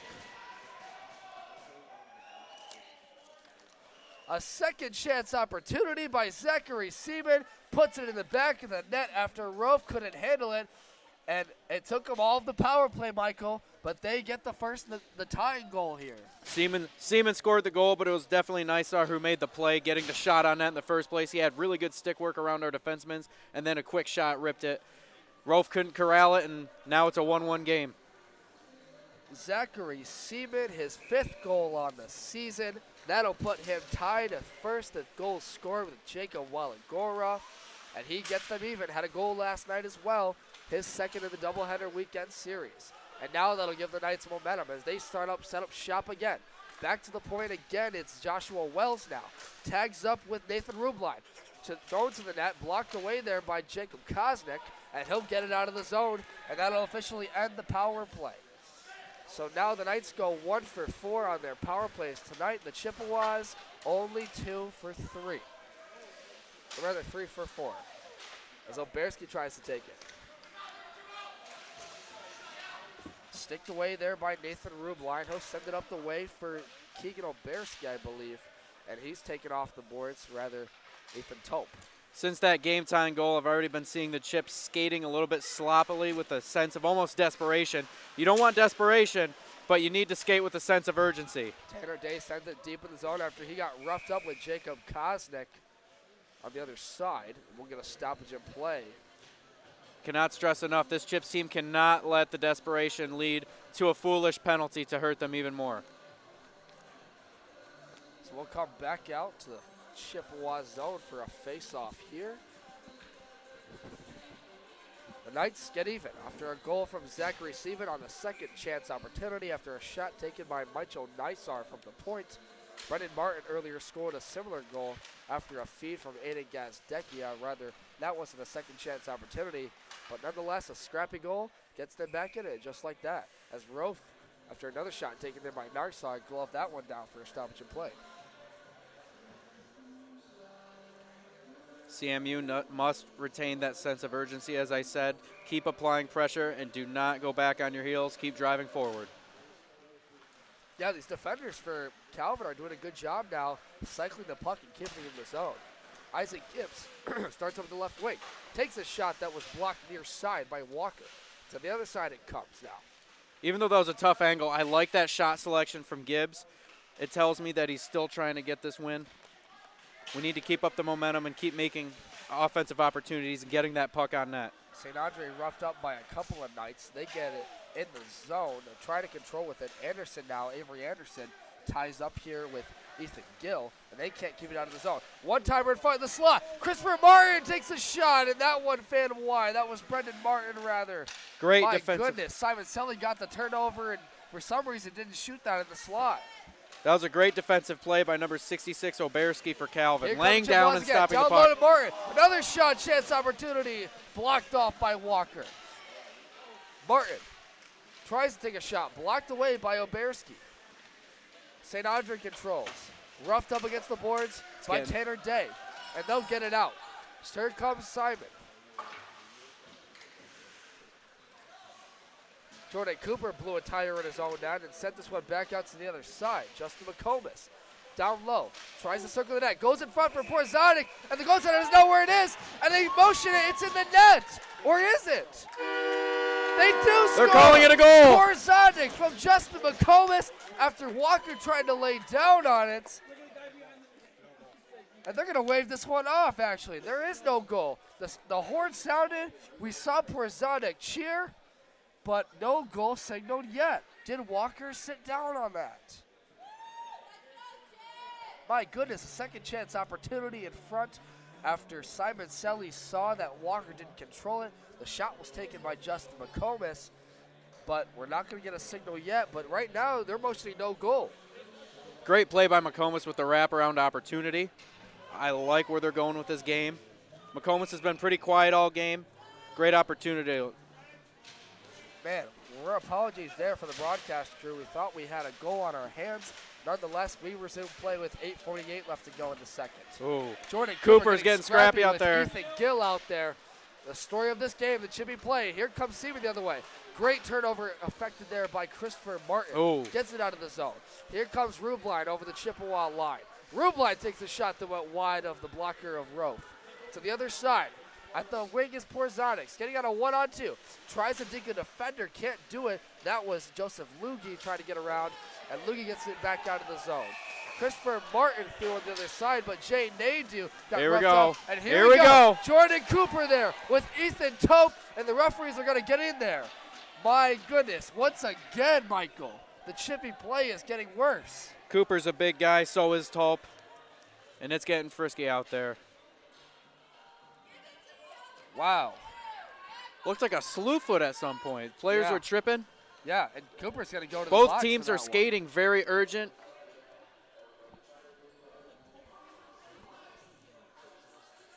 Sloppy play from both Referees sides. gather Both teams at are. center ice. Tanner Day's over there with Brendan Martin along with Charlie Hayes.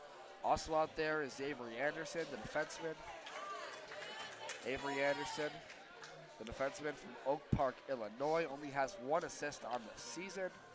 Looking for more tonight, but we're going to get a penalty assessed here in just a minute, I believe, to the Chippewas, and this will send Calvin to their 5th power play. Or rather, we're going to get both penalties are going to get both teams are going to get a minor penalty here. 4-on-4 play, Michael. This is a spot for CMU to keep their head down, try to find the back of the net. Both teams Calvin, still head gather coach. out there. At the bench officially over there is Ethan Tope and Jordan Cooper for that scrum. So that's what the mess was. It's 2-minute minors assessed to both teams. That'll send them to the 4-on-4 here after a rough up, as well as a couple of players gathering still at the Calvin bench. We wait for a signal of play to resume. Tanner Day's gathered over there. Day, the captain of this Calvin team, still waiting out there. His referees will handshake. Calvin head coach Jim Hartline's not happy with the call. This is going to be an interesting 4-on-4 opportunity for a team to possibly take the upper hand.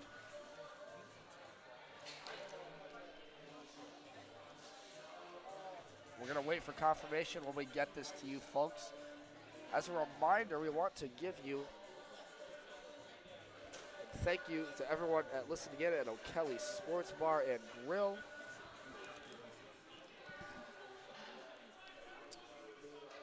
If you're looking for pictures of CMU hockey, look no further than Instagram. The fantastic Tristan Hagenstein takes some great pictures, and the rest of them can be found at Instagram at Tristan Hagenstein Photography. That's TristanHagenPhotography.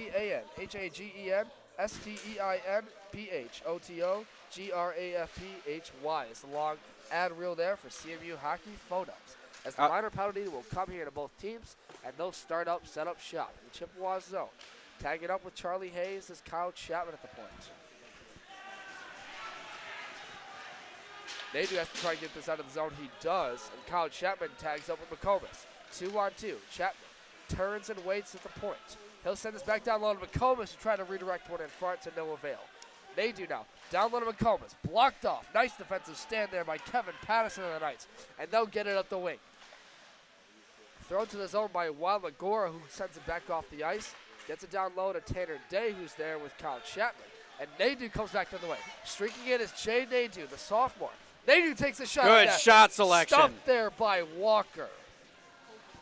1:10 left to go in this minor penalty to both teams. Nadeau, the sophomore for Novi, very fast skater, has a good quick release as you saw there. I like that, getting a shot on goal, testing the goalie. Obviously swallowed up by Walker. Face-off will come, and the Knights end. It's a quick draw there. Campbell threw that one to the net. And this one will come back once again for a second draw. You know, as I mentioned to you, right, I do like those quick chance opportunities. It seems like, you know, both teams haven't gotten a lot of shots in this period, but when they have, they've been quality chances just like that one. Yeah, well, this period has been very, very defensive, and both teams are kind of getting sloppy and more urgent in their play. Both teams are very desperate to take the lead, and you can see that in their style of play, as there's a good deke. Whaley making a nice deke, gets it up the wing to Campbell, who sends it cross ice for Kosnick. Tries to knock a bouncing puck down that went to the far side boards, and Campbell sends it in front for Whaley. Nice defensive stand there by Riley Austin to keep it in the zone. But nonetheless, the Chippewas behind their net. Campbell tries to throw it in front to the corner. Jacob Kosnick there. Gloved away by Walker. And Riley Austin tries to get out of the zone. He can't do it. Sends it down low for Kosnick, who took a shot. Great shot by Kosnick. That one stopped there off the pad of Walker. Kosnick, or rather Campbell, took a big hit there from Keegan Oberski. And Whaley sets it back down to the end of the boards. Campbell threw a defender to the boards. That was Nathan Rubline taking a big hit down there. And it'll be Austin Whaley to send back all the way down to the ice for an icing coming back the other way. Campbell is really establishing his presence today with very physical play. Another guy I've noticed standing out is freshman Jacob Kosnick. He's had a lot of quality opportunities on the shots on goal. His stick handling has been great, and he's very fast. He's been creating a lot of plays. Both those two players have been establishing their presence very well. You know, I think that's a product of keeping the play alive in the zone, right? We see that Calvin's desperately trying to get it out of the zone, but they keep it alive. One timer by Martin that missed the net wide, and it comes back the other way. But yes, keeping pucks alive is the biggest thing right now, and they're creating more of those chances by keeping it at least cycling the best they can through the zone. Central Michigan leading scorer Isaac Gibbs on the ice, number 19. Always dangerous when he's out there. Gibbs trying to pursue Oberski, who threw it back to the other side of the ice, where Jordan Cooper tags up with Christopher Martin. Martin missed the defender, got it over to Isaac Gibbs, who went cross-ice feed to Jacob St. Andre. St. Andre dekes one player, fans on the shot. Blocked away there. Oh, we got a player down. That was Austin Riley. And down on the ice is Simon Selly after taking a block in front. And this will get a stoppage in play. Still down on the ice is Simon Selly, motioning to get up. Isaac Gibbs going over there to pick up his stick for him. Looking a little bit dazed right now. Not sure. Looked like he might have taken a high hit. Yeah, out there was Joseph Lukey, who's been a presence all night for the Calvin University Knights, at least physicality-wise. A big hit, a lane there to Simon Zelli. He'll come off the ice, replaced there by St. Andre. And we're going to have 5:43 left to go in the second. Earlier it was the forward, Zachary Seaman, after a shot attempt by Mitchell Nysong, getting the second chance rebound to tie up this game. That's how we stay at 1-1. The Chippewas haven't scored in about 22 minutes, Michael. You know, we talk about this Calvin team of being very skilled and fast, but they have 6 guys over 6'3". They are a big team. They're a big team. And especially a lot of the young guys they have out there, they can get those fresh bodies and sort of rotate those lines easily. Tripped up on the play there was Joseph Lugie, and no penalty assessed here yet. Lugie has taken a beating all game long. Yeah, no penalty there. Assumedly a missed tripping call there by the referees, but nonetheless, Martin sends it to the other length of the ice for Isaac Gibbs, who pursued there by Tanner Day. And he is able to pursue this puck first and get an icing call the other way.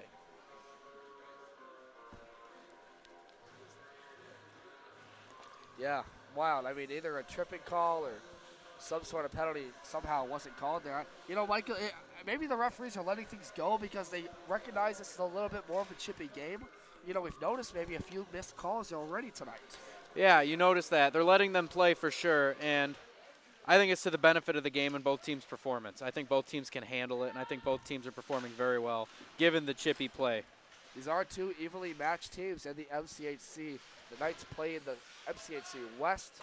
Shot taken there to the point by Nathan Rubline that missed far, and Rofe is able to get that one off the boards for a stoppage of play. But the Knights do play in the MCHC West. They come into this game in second place currently over notable teams. Trine University, who they lost to in overtime, as well as Lawrence Tech, Western Michigan, to name a few, right? And on our side of the division, you know, this is still a big game for Chippewas, even if they can come out of here with some points, right, they can tie up with SVSU. And for the Knights, they want to take the lead in that MCAT West early and establish their presence in the division. And, you know, despite being young, this Knights team is very good. And they got swept last weekend by a very good top 5 ranked GVSU team, and they're very hungry. They know they're a good team. They know they can perform better. And you can see that they're trying their hardest tonight, throwing everything they can at CMU. Throwing everything they got here. Ethan Tolp starts over the line, knocked off the puck by Hayden Flynn. Pursued over there by Keegan Moore. And Tolp makes a few nice moves. Shot taken there, blocked away by Rolf to the far side boards. Gazdecki tries to send this out of the zone where it's taken at the point by Patterson. Patterson over to Tolp. Gets into Rubline, who blew a tire on a one-timer opportunity. Flynn chases after it, and Seaman has to go back and control it in his own end. Turns up the boards to the wing for Rubline, who couldn't handle the pass. Gazdecki gets over there with Flynn, who ducks over the player Gill. And Gill now. Seaman, who has the goal here tonight, tries to get a shot and blew a tire in the slot, trying to get a shot on goal. Patterson at the point. Redirected in front there by Hayes. And Hayes gets this one out. Rubline now starts over the Chippewa again for a one-timer slap shot chance. And Waligoro down on the ice gets a stoppage in play. Skates back to the bench for a change with 3:44 left to go in the second period. As you see on your ice, the panning camera. We'd like to thank so far our production team here at MAC TV, Emma Samantha on the camera for today's game, our broadcast partner Regan Cleves running the sticks, along with myself and Michael France on the call for today's game. You know, Hayden Flynn has really established himself the last 2 minutes in that last shift he had. He's been quiet all game despite starting lineup to take the face off. It's just a testament to our depth. He comes right in, very quiet game, and stops momentum on the Calvin side of things, knocking Waligoro off the puck and then bodying a few other offensive players. McComas missed the wide shot. Both teams had the puck on their stick for a second, and McComas chases after Zachary Seaman, who had the first goal for the Knights earlier tonight. McComas missed a long stretch pass for Brendan Martin, the captain. We're going to get a penalty coming here to the Chippewas. Austin Whaley frustrated. Or rather, no, excuse me, an offsides, but no penalty here assessed. Austin Whaley was offside, trying to get over to the Knights zone. Austin Whaley's frustrated, and it's huge for this Chips team to not give up. They need to keep their head down and keep playing. Both teams are playing very urgent hockey right now. Urgent is a good word to describe it right now. I will say, Neither team won the draw there. I will say it's good to have that sense of urgency, but no desperation. It's a tie game. You're not behind. Still over 2 minutes left in the second period. CMU can't get sloppy and allow this to wear them down. This is an important faceoff right here by Owen Campbell. If the Chippewas want to set up shop and get the lead in this game, they have to get this. They don't. The Calvin players control with it. Christopher Martin and Jordan Cooper get over there, however, and Cooper's able to keep it in the zone. McComas, or rather Campbell. Ooh. Shot taken there by Cooper that went just wide over near side. I like of that shot Watson. selection from Cooper. Now the Knights through center ice. Nysar had an assist earlier tonight. Threw one behind the net where Martin was able to control with it over to Cooper. Can't handle it at the near side boards. And over there, Nysar gets it to his winger for Riley Austin. Austin got it down low to David Ensley, who wasn't there to corral the puck. And now he's chased after by Cooper. Campbell now chases behind the net, pursued by Ensley, who will come over and rough Campbell off the puck. Kosnick over the near side boards with Tope. Chipped out of the zone here by Jordan Cooper, and chasing after, pursuing is Cooper, or rather Campbell on Nysar. Now Hayes scrambles up with a few Knights players. That was Weiss getting in there, and Simon Sully moved it over the zone. Isaac Gibbs moves it alone. Balin knocks him off the puck. Moving up with it is Ethan Gill. Gill roughed up by Jacob St. Andre. Twiddled on his twig with Charlie Hayes. Sends it deep to the other side, where Justin, for the Knights, is able to send this to center ice. Jacob St. Andre over the line. To Isaac Gibbs. To Simon Sully for the one-timer, and missed on his stick. Jacob St. Andre now controls in the zone. They cycle it. Simon Sully just missing out on the opportunity from Isaac Gibbs. The top line out there for the Chippewas. It's Jordan Cooper. or rather Isaac Gibbs. Over to Sandre. Slap shot. Saved there by Walker. Back to the point. Another try by Chapman. Missed the net on the near side. They're keeping their foot on the gas, and I'm liking the pressure they're applying to Calvin in their own zone. Calvin finally gets it out of the zone off the stick of Ethan Gill, and they'll get off for a change. With 1 minute left to go in this second period of play, we're even right now. The Chippewas looking for one more gas for the second period. I really like that last play by Isaac Gibbs. He set him and Simon Selly up for a good scoring opportunity. Obviously, Simon Selly couldn't finish on that play, but just a testament to Gibbs' hockey patience and vision to set up that play. Turnover there by Nadu. He was roughed off the puck by Jacob Waligoro, and they have to reset to the other side. A bouncing puck comes the other way, pursued after by Nathan Rubline, who will tag up with his defender, Josiah Harsh, or rather Nicholas Leclerc. Now down low, the Chippewas. 10 seconds left to go. Behind the net. In front for Porzonic. Missed on the one-timer chance for Nadu. And it comes back all the way to the other side of the ice. The referees wave off the icing, and that will do it for 2 periods of play. The Knights able to get back even in this game off the second chance opportunity from Zachary Seaman early in the second period. A few shots, a few saves, and we stay even at 1 apiece. You know, you got to stay out of the box. They had that 5-minute major and obviously allowed that goal by Seaman. It's a very tightly contested game. As both teams will head back off the way of the ice to reassess for the third period of action. Stay with us. We'll be back for the second intermission report here on CCHN. You're listening to CMU D3 Club Hockey. We'll be back in a moment.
Hi, I'm Michael France here with our intermission report. The game is now tied 1-1 after a costly Owen Campbell 5-minute major led to a goal by Calvin Knight's Seaman.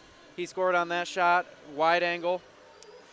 The key of the game is now getting desperate and chippy. Both teams are skating sloppily. They're fanning on shots. However, there have been some great opportunities on both ends. CMU has been thriving on the outside with their outside shooting. However, Calvin is inside taking low angle, low end, low slot shots. CMU's defense is holding tight mostly. They need to stay out of the box, as we have talked about the whole game, and they haven't, and that's what cost them, and that is why it is now a 1-1 game. Both teams are now playing pretty desperate, and they do not need to be. They still have a period left. It's only a tie game. No one has the lead. Look for CMU to come out strong and continue their very physical style play to try to knock that very skilled, speedy Calvin team off their game. Watch out for Waligoro from Calvin, their leading scorer, the product from Livonia. He is a deadly threat whenever he's on the ice. He has been eliminated for most of the game. The Chippewas have been excellent at eliminating him from contest, keying on him any chance they get and getting a body on him. Calvin's size is leading to them to sometimes dominate when in CMU's zone. However, CMU's defense has been playing a very good trap game. Thomas Rolfe, goaltender for CMU, has been standing on his head. He has made great glove saves. He's made some saves with the pillows, swallowing up a few shots, blocker saves, and of course he's flashing the leather. However, one of the stories of the game has been Owen Campbell, the freshman forward. He has been tearing it up. He has been laying the body. He has a mean streak right now. Cost him a penalty, but he's been laying a lot of big hits on some of the big offensive stars from Calvin. Watch out for Kyle Chapman, too, in the third period. He usually heats up then. Big defenseman. He is aggressive. He'll probably be laying the body, too. The two Martins have had great scoring opportunities, as Joshua Gibbs. Watch out for that. Gibbs had a great feed towards the end for a one-timer to Simon Selly. However, Simon Selly fanned on the shot. But Gibbs and some of our other offensive players have been showing great ice awareness, great hockey IQ. They're setting up shots. They're just not connecting with them. Now, for Calvin to move forward, Calvin has to stay away from hard contact from Central Michigan. Calvin's going to have to keep getting in low and scoring. CMU has to take that away from them. They have to take away the middle, and they have to cut off the lanes. They've been doing it good relatively up to this point, but they need to step up and just lock Calvin up for the game to be put out of reach. Look for Central Michigan to come out hot in this third period. They're going to need it if they want to win. That is the end of our intermission report. I'm Michael France. Stay tuned for more action here on CCHN.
back in Martin Ice Arena for the start of the third period.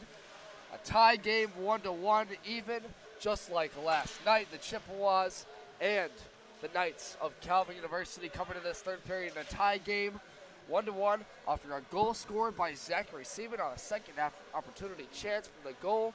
A shot taken by Mitchell Nisar in the second period, and we're even. First period goal was scored by the Chippewas' Brendan Martin after a one-timer feed from Aiden Gazdecki. And right now the shot total is say 31-26 in favor of CMU. Michael, this is a big period for both teams. They've been a stalemate both nights tonight, and this is where we're going to see who's the real top, or who comes out on top. Yeah, you don't want to see a second straight draw, neither do these teams, and I don't think it's going to end that way. I think one team will step up and come on top. Who? That's a different question. Right now, if CMU wants to win this game, they need to stop letting the refs and the Calvin Knights get in their head. CMU is a team that's very physical. They always dominate. It's the calling card of their team.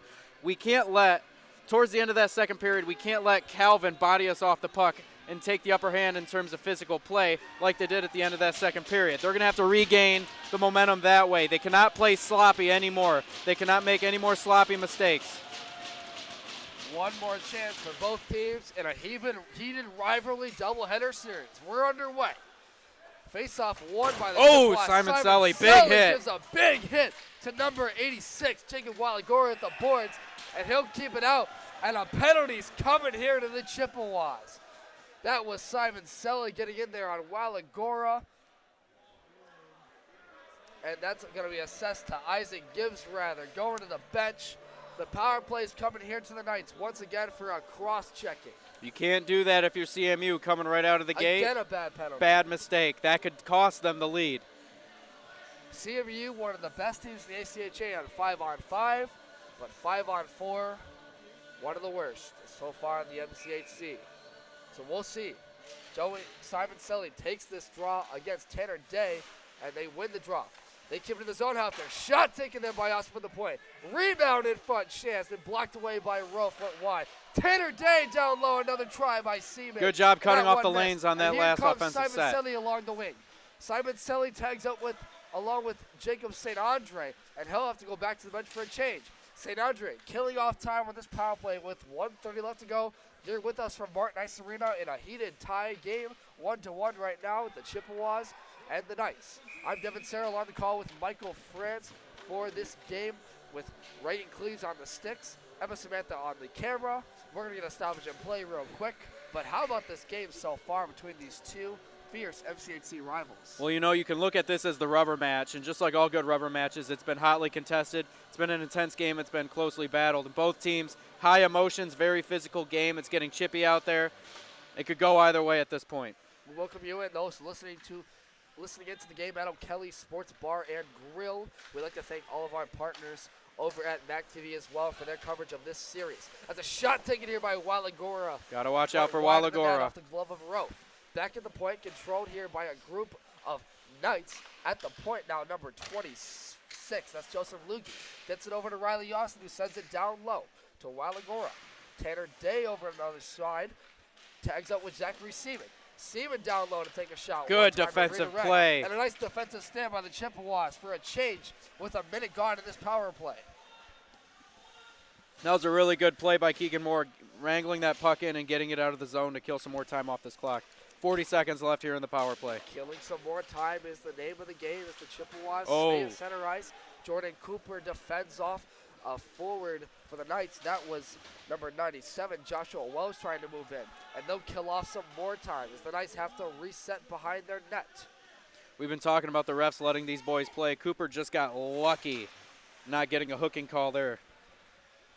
Into the zone, sent deep by Wells. It's Porzanik chasing after on the other side.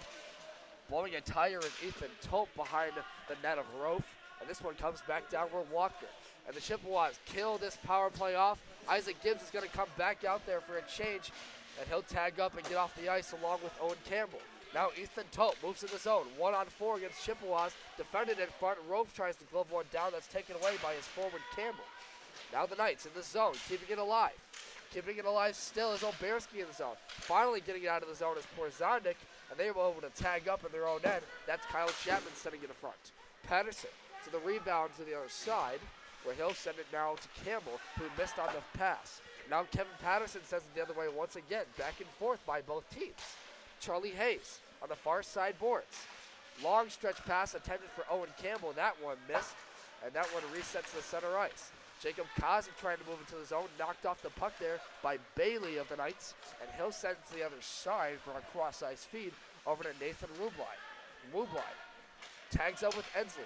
Ensley missed on the pass there from Patterson, and it's taken here behind by Charlie Hayes. Hayes pursuing a Knight. Over there to help is Seth Ramsey moving in for his defender. Jacob Kozitz over there as well. The Chippewas win that scrub in the corner, and Owen Campbell tries to move out of the zone. They don't, and it's have to be corralled by the captain, Keelan Baker, to get it out of the zone. Good body work by Koznick, pushing him off the puck there. Koznick trying to deke by a defender, can't do it. One-timer thrown to the net by Hayes, and that one missed wide behind the net. Keelan Baker's in there to move with it. Kyle Chapman can't keep it on his stick. Keeping it alive is Owen Campbell in the zone, but they'll all come back off for a change, minus Campbell. 16-12 left to go in this period. A tie game, 1-1. Brendan Martin, who had the goal in the first period tonight, one-timer in front for a chance on Isaac Gibbs and fanned on it. After Walker got his stick in there, and it comes back to the other side, they have to reset for the Chippewas, and the Knights will change. And we'll get an icing call here off the stick of Rublai. A great chance there for Isaac Gibbs in front of the net. Isaac Gibbs always knows where to place himself. The game is heating up, and the action is heating up, and more of that stuff you can find so far. If you're looking for game reports, stats, schedules, and more, take a trip to CMHIceHockey.com. There you can find those and much more, including player information, recruiting information, apparel, and more. That's CMICHICEHLCKEY.com. As we're looking to put some more winning tallies on the CMHIceHockey.com report. It's Joey Simon-Selly, the top group, back out there for the Chippewas. Will take this face-off draw with Nicholas Leclerc. He wins it. Back to the point for Whaley. Rebound in front for Simon-Selly, who couldn't get the shot off. And the Knights get it out of the zone. Great stop by Walker. Javid Hensley takes a long stretch shot, Eiserman style, that missed off the stick of Rowe. Here comes the captain, Brendan Martin, the other way. Tags up with Isaac Gibbs, who can't control it. And now a Knight moves in. Alone, Tanner Day. One-timer chance moved in, and the net's off its moorings. My goodness, knocked out the puck by Austin Whaley, but Tanner Day just tried to flip this puck over the shoulder of Rowe and couldn't do it. This and Knights now team, we're going to get a tripping call coming here. This Knights team is dangerous. You cannot let any hockey team get behind you. Whaley stopped that goal. Ultimately, right? Yes, a tripping call assessed to the Chippewas from Whaley. That was the Tanner Day chance right there. Sorry to cut you off, Michael, but another power play coming here for Calvin. You can't do that. Ultimately, I see why he had to do it. Stop that opportunity because this team is dangerous if they go one-on-one with your goalie. They got to kill another penalty if they want to stay alive in this game. Waligoro will be out there, the top power play group for the Calvin Knights, who are looking to go up in the game 2-1, as they did last night in the third period early against the Chippewas, where St. Andre had to come back and save the game for them with 2 minutes left. Christopher Martin sends us the length of the ice for a good kill in the first chance, and back in his own zone, having to corral with it, is number 26, Joseph Lugie. Lugie in his own net. Up the way to Waligoro. Taken away by Nadu. A nice turnover. And here comes Porzanic. On a one-on-one chance. Porzanic the wrist turn. Blocked off by Walker near side. And that one up into the netting for a stoppage in play. What a chance. I love that. Great play set up by Nadu. Porzanic, great shot on goal. High quality chance. Obviously, blocker stopped that. Great play by Walker, the tender. Man, Andrew Porzanic created a turnover at their own end on the blue line. Was able to skate in one-on-one of the goaltender Walker, and a great save. That's why he started all 9 games for the Knights. And they win the draw in their own zone with only 1:20 left to go in their power play. They're second of the period, and they're sixth of the night. The Knights set up shop in the zone. And chasing after it is Ethan Tope of the Knights, who gets roughed up off the boards by Christopher Martin. And over there, Jordan Cooper sends it the other length of the ice for another good kill with only 1 minute left to go in the power play. You know, both teams have over 30 shots. When you're a goaltender, to face so many shots, it gets you in a rhythm, especially when you're stopping them. And these goalies have both faced 30-plus shots. They're in a rhythm right now. That's tough for scorers to break through. That was another great turnover there by Andrew Porzanic to send the other way to the ice. An excellent penalty kill by this first group, and no change out there. Now Christopher Martin, Alex or Kyle Chapman and Keegan Baker out there. Patterson for the Knights, trying to crowd in his own blue line, sends it back the way for Nathan Rubline, who will send it up the wing for Riley Austin.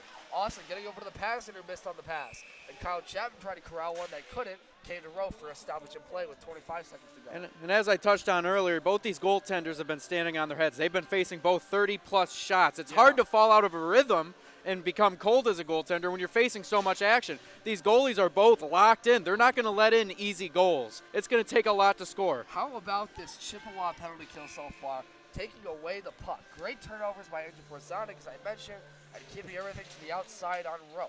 The Knights, though, get a backhander chance by Day. That one's blocked out. Great play by Great Hayes. save. And another shot attempt, blocked in front by Simon Telly. Slap taken by Waligoro from the point, and that one went wide. Day and Oberski tag up with it. 10 seconds to go in the power play. Day couldn't get a pass to Oberski and Day, and this one's taken out of the zone by Kyle Chapman. And the Chippewas kill another power play. That puck was loose in the crease.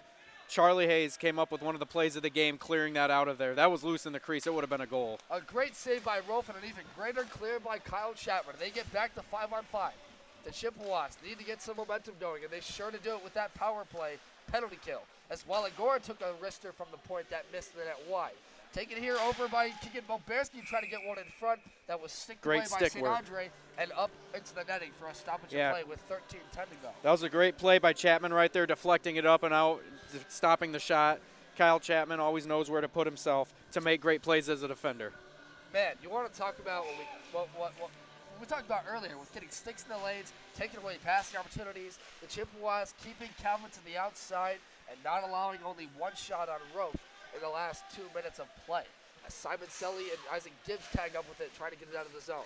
They're not able to. Keeping in for the Knights is Mitchell Nisar. Now here comes Isaac Gibbs with Jacob St. Andre. St. Andre over the line. Over to Isaac Gibbs, who missed on the pass. Now skating through a couple defenders is Ethan Tope taking it. Big hit by Austin Whaley at the boards. And a shot taken there for the point by Isaac Gibbs that was blocked away by a Knight defender. Getting over there is Ethan Tope to help out. Isaac Gibbs trying to control with him. Can't do it. Turnover there by Owen Campbell. And they'll keep it out of the zone. And Whaley was in there again. Another big hit by Austin Whaley. Man. He's looking for a call. Ethan Gibbs did not like that one on Whaley, looking for a call. Shove it to the ice and he'll come off. And the referees are going to whistle this one for a stoppage and play. My goodness, that was almost a big penalty there assessed to Tope for pulling the stick out. But nonetheless, that bench is fired up over there, Michael, for the Chippewas. It is getting chippy. Man, oh man, what a first 10 minutes of the third.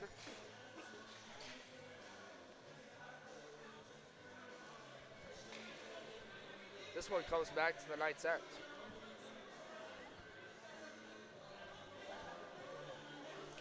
This is going to be a huge power play for the Chippewas to capitalize on and hopefully take the lead here with 12 minutes to go. The scorers are out there. Watch out for Isaac Gibbs, always hungry for a goal. Zachary Seaman for a hooking call. The Chippewas go to the power play. Shot taken there by Martin, redirected in front, and Walker gloves that one down for a stoppage and play. So the first power play, already there's been 3 power plays in this third period alone. The penalty totals are just rallying up here for both teams. So now it'll be Simon Sully to take the draw. Notice here at the bottom of your screen, Isaac Gibbs now holding the puck. Shot from the point by Isaac Gibbs that was sent to the far side boards by Walker. And cycling with it is Hayes to keep it alive. Martin took a shot from the point that missed wide. Redirect ran around, chance in front for Porzanic. And they couldn't make that one go home. Quality chances from CMU. Quality chances from CMU. They're doing everything you want out of your power play. They're getting pucks on net. They're setting up plays. They're finding the lanes. Man, oh man. Porzanic tried to go wrap around on Walker after a shot from the point by Christopher Martin. And we're going to get a 5-on-3 coming here to the Chippewas after another penalty taken there by the Knights. This is huge. This is even bigger for CMU. They need to score right here. They need to score right here. It's a 5-on-3. 11:55 left to go in this third period of play. The Chippewas get their second power play of this third period, and it's 5-on-3. Taking the draw was Nadu. Won by Nadu, and it comes back to the point for Brendan Martin. Over the wing to Jacob St. Andre. Holds with it. Looking to go somewhere down low. Martin cycles it over to Jordan Cooper. Cooper turns, waits. Martin at the point. Back to Cooper. Cooper with a wrister. Shot in front. Rebound in front. Controlled by Walker for a stop. What a play by the goaltender to knock that one away. It's going to be about a minute 15 of 5-on-3. They need to capitalize and put one in the back of the net and take the lead. This is huge for the Chippewas. Was success to Nathan Rubline. And our apologies on the broadcast team here. We are not sure what the assessment was for that penalty, but nonetheless, the Chippewas did go. Now we can it was cross-checking. Cross-checking, yes. So a cross-check there from Nathan Rubline from the earlier penalty called on number 63, Zachary Seaman. Another shot on net. Brendan Martin, and that one gloved down by Walker for another stoppage in play. He says no. Brendan Martin is always dangerous from the point with that really heavy shot. You got to watch out. Michael, when you're in a 5-on-3 like this, how do you get this puck to the slot for a quality chance? You got to spread everybody out. You got to spread out all three of their players. And they do spread out. Jordan Cooper and Martin played tag. Fanned on the shot. On a shot by Jordan Cooper from the feed. Cooper from St. Andre in the slot. Shot there behind the net of Walker. Still loose in front. It's Nadu trying to corral with it, and he can't get it off. Walker gets this one back. Oh, no. Send it back the other way of the ice. Nadu's going to take a penalty. Nadu took a penalty there in the ninth zone. Looks like he threw Tanner Day's stick in frustration. It might be unsportsmanlike. Uh-oh. A quality chance by the Chippewas on a 5-on-3, but now they go to the box. Very unnecessary penalty. Threw Tanner Day's stick in frustration. The ref saw that right away. That could be a momentum killer. They're going to have to find a way to overpower this. 11:07 left to go in this third period of play. Very and unnecessary now penalty. will go to the box for them. This will make this a 4-on-3 power play for the Chippewas. They will have this 4-on-3 for roughly 48 seconds. Afterwards, it'll be 4-on-4, or rather 5-on-4 for the Knights. As Jordan Cooper starts up within his own end. Makes a move past Waligoro, tagging up there with Isaac Gibbs. Moves to the right circle. Goes wide behind the net. Cooper looking for help. Back to Simon Celino, holds with it, and he'll wait, sort of wrap around with this. Waiting to go somewhere with it on the pad of his stick. Goes backhand forehand, gets down low again, or pass it in front of the slot when Martin fanned on it. And the Knights get it out. Martin, Christopher Martin, fanned on the one-timer chance in the slot, similar to what his brother attempted to do in the first period, and they reset with it. Here come the three Chippewas. Cooper on the wing, along with Isaac Gibbs. Christopher Martin took a shot that was gloved away by Walker. Great second effort chance by Gibbs. And the penalties are ending here for the 4-on-4. So here comes out of the box, Seaman. Now Zachary Seaman moving in to help. Here's Isaac Gibbs throwing one to Cooper. In the right circle, shot by Cooper from the right circle, blocked away by Walker. Another great save with the block. That whole 4-on-3 was really well played by Jordan Cooper. Great skating, great puck handling, great patience the way he saw the ice. Obviously with that high-quality chance at the end of that shift for Cooper. Man, oh man, a couple great shot opportunities by Jordan Cooper, Isaac Gibbs, and Christopher Martin, but they can't capitalize on the 5-on-4. And now we're going to have 4-on-4 for roughly 13 seconds. For number 9, Nathan Rubline comes out of the box.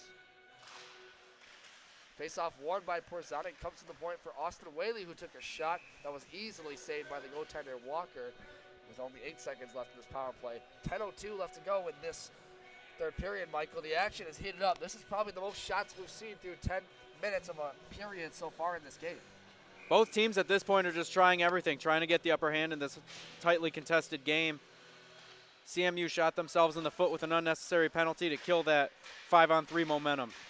They're going to have to capitalize right here as Chapman has the puck. Chippewas. Kyle Chapman gets it down low to Porzanik, who couldn't get the shot off. Blocked away there by the defender, and that was Ethan Gill getting in there. Over the side of the boards now is Owen Campbell trying to control with it. Blocks off 2 defenders.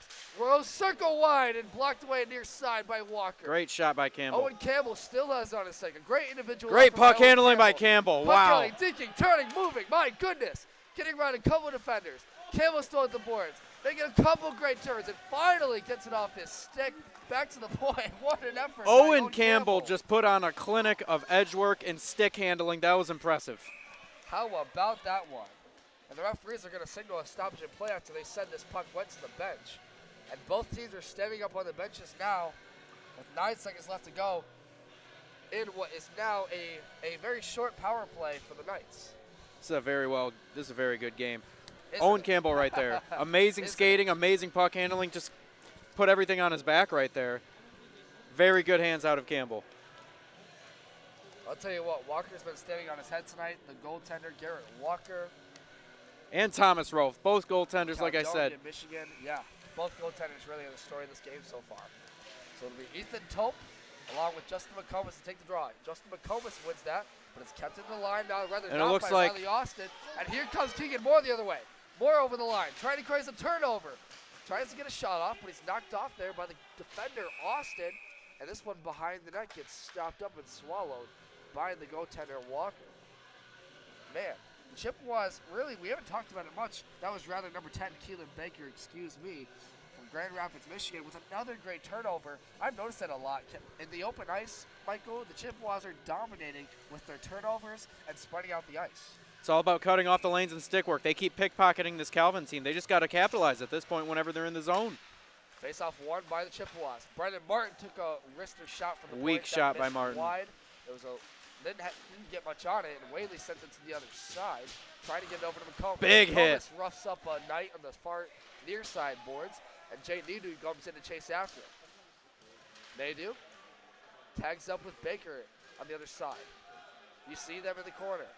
Still fighting for it. 8:42 left to go. You're joining us from Martin Ice Arena here in a tie game, 1-1. The Knights and the Chippewas look to end this draw series that ended the first game with a 3-3 tie in the doubleheader weekend series. Still tied, however, and scoreless right now through 2 periods. So it's Austin Whaley trying to control at the point. A couple of players uncontrol it. It's still kept in the Knights zone, and finally getting out of there is Keegan Oberski to get off the ice for a change. Keegan Moore sends it up the way of the length for Brendan Martin, and Martin chases after him. Waligoro comes in to help. Jacob St. Andre takes that one away. On a 3-on-2, St. Andre making a couple of nice digs. Knocked off the puck by a few plays. He scores! They score! What a goal! Brendan Martin breaks the even chance. The Chippewas lead 2-1. Who else but Brendan Martin, the captain? We've been talking about him all night.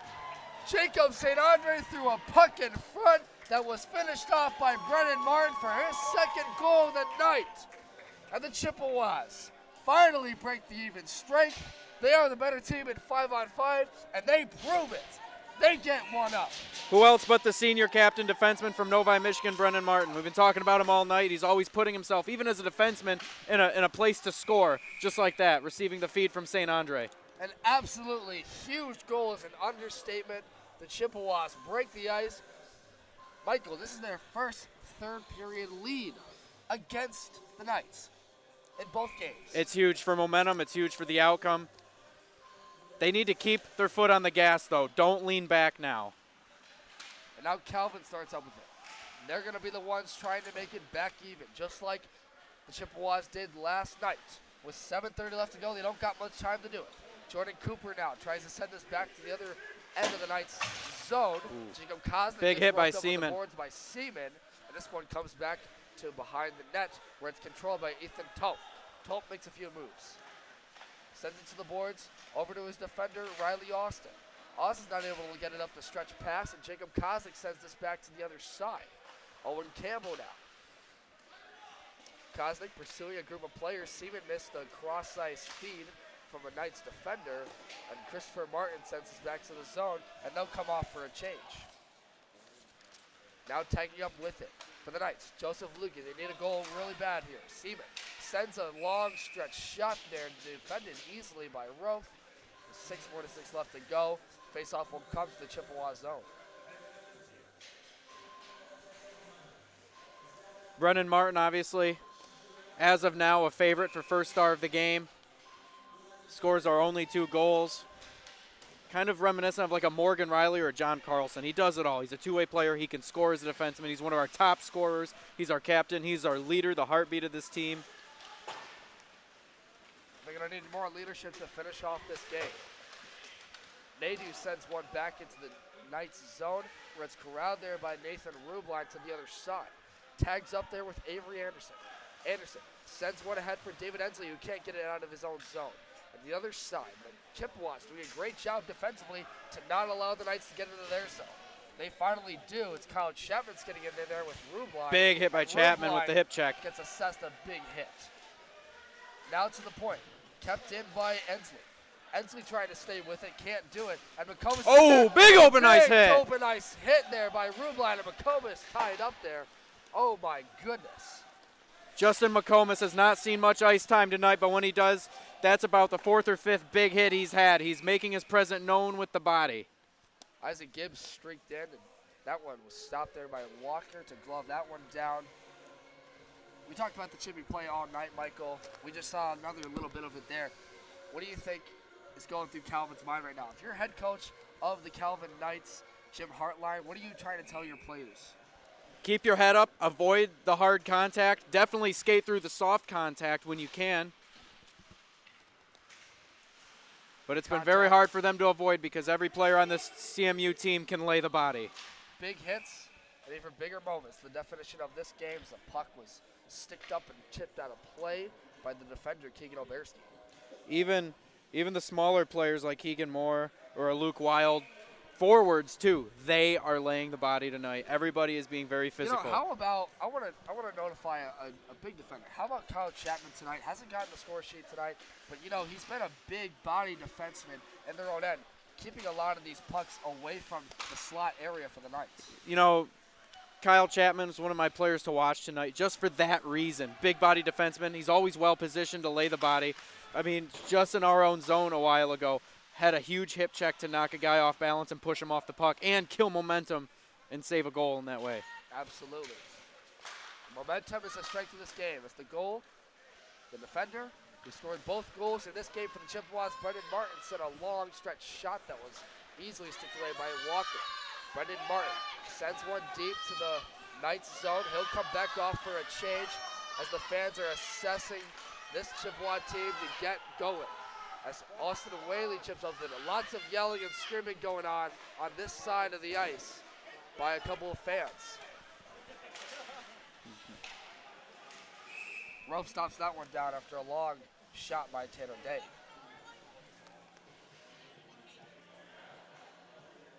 You think these fans are excited, Michael?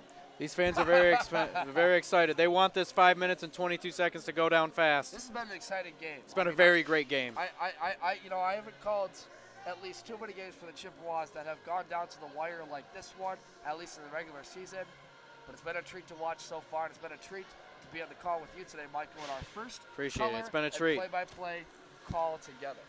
And we'll have much more as the season goes on, along with Reagan Cleves. You will see him next week in action.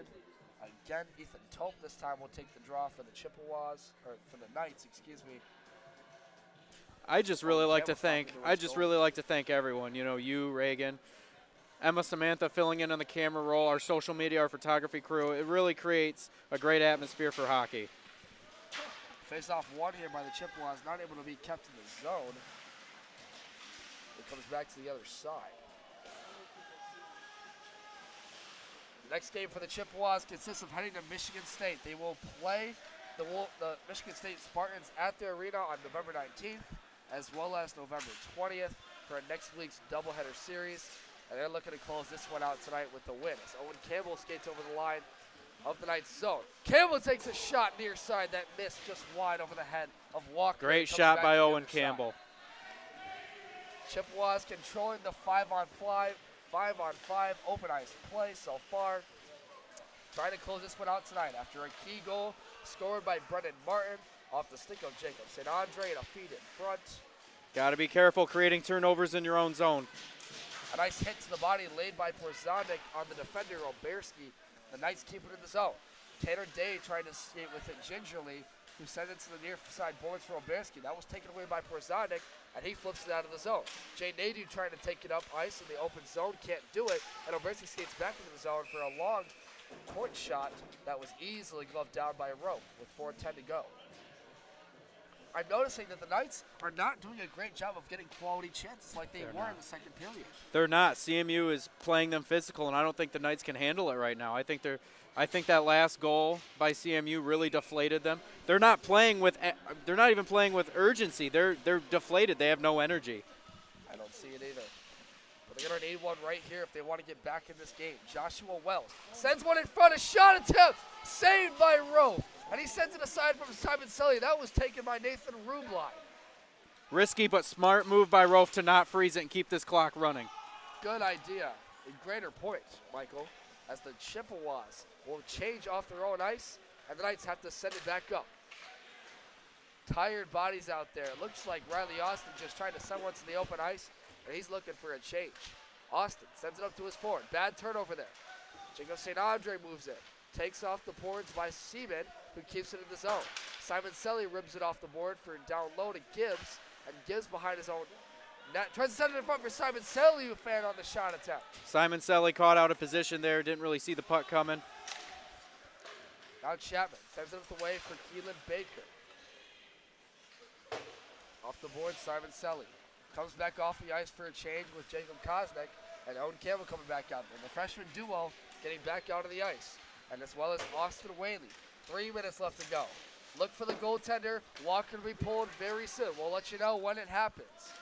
Baker sends this one deep into the zone of the Knights. To the other side, he tallies up there with the defender. That's Waligoro, who flips this one out of the zone. Now here comes Waligoro on his own to take it in from the right circle. Sends one in front that was deflected away by a Chippewa, and this one goes up into the moorings out of play for a stop. That feed was Oberski to Waligoro, my apologies. Nonetheless, no shot attempt there. Great defending in front again. I'm really impressed with all 5 guys on the ice no matter what. Great defenders. And that's why this team plays so deep in the league. 5-on-5. Not a power play, not a penalty kill. As Leclerc sends this one deep behind the net. Jordan Cooper goes in to chase after it after he was pursued by Riley Austin. And they'll tag up on the far side boards. The right circle. Won by the Knights in the scrum. Back to the point for Patterson. Patterson takes a shot. Easily blocked away by Rowe. Another try. Great glove save by Rowe. And he'll glove this one for a stop after the shot attempt by Nolan Balin. Great glove save by Rolf. Really a backhanded shot that came out of nowhere, and he saw it and fielded it. From a weird angle as well. Very low percentage shot, but that could have done damage. The very low-speaking goaltender, Rolf, as we're going to get a timeout here from the Calvin coach. Jim Hartline is going to reassess his group and talk about what they want to do with 2 minutes, 11 seconds to go. Tyler Cataline, the coach of the Chippewas, doing a great job with his team rallying the troops for this third period. And you talked to assistant coach for the Chippewas earlier in the coaches show. What was something you noted in that coaches show that kind of relates to this third period? Well, he talked about wanting to come out fast and hard and really be physical and lay the body, beat them in the corners, beat them down low. And they are doing just that here in the third period, and that's why they have all the momentum here with just over 2 minutes to go. Yeah, you said coming out hard, coming out fast, right? Seems like they did that in the third period. They have been doing it. That penalty kill. Yes, and it's really eliminated Calvin right now. Right now they're all at the benches strategizing, but Calvin's going to really need to find the energy and find it within them if they want to have any chance of tying this game up with 2 minutes. If they haven't got, at least before we just saw the saves by Rolf, they haven't gotten a quality shot on net. What is something you're telling the bench over there for Calvin to sort of rally, like you're saying, bring the energy? What do they have to do? Is it getting if I'm deep? The coach, is it getting it wide? What's the answer? I want shots on net. Throw it on net. Try to get a second effort chance. A banging dirty goal up front. It doesn't happen. It doesn't happen if you don't throw pucks at the net, pucks at the goalie to try to get some kind of deflection. Second effort goals, like I said. As the Ring of Fire plays here, similar to what we hear at CMU football games, the goaltender is pulled. 6-on-5. Face-off won by the Chippewas. It goes back all the way down, and a streaking puck to the net, kept out by the defender. Oh my goodness.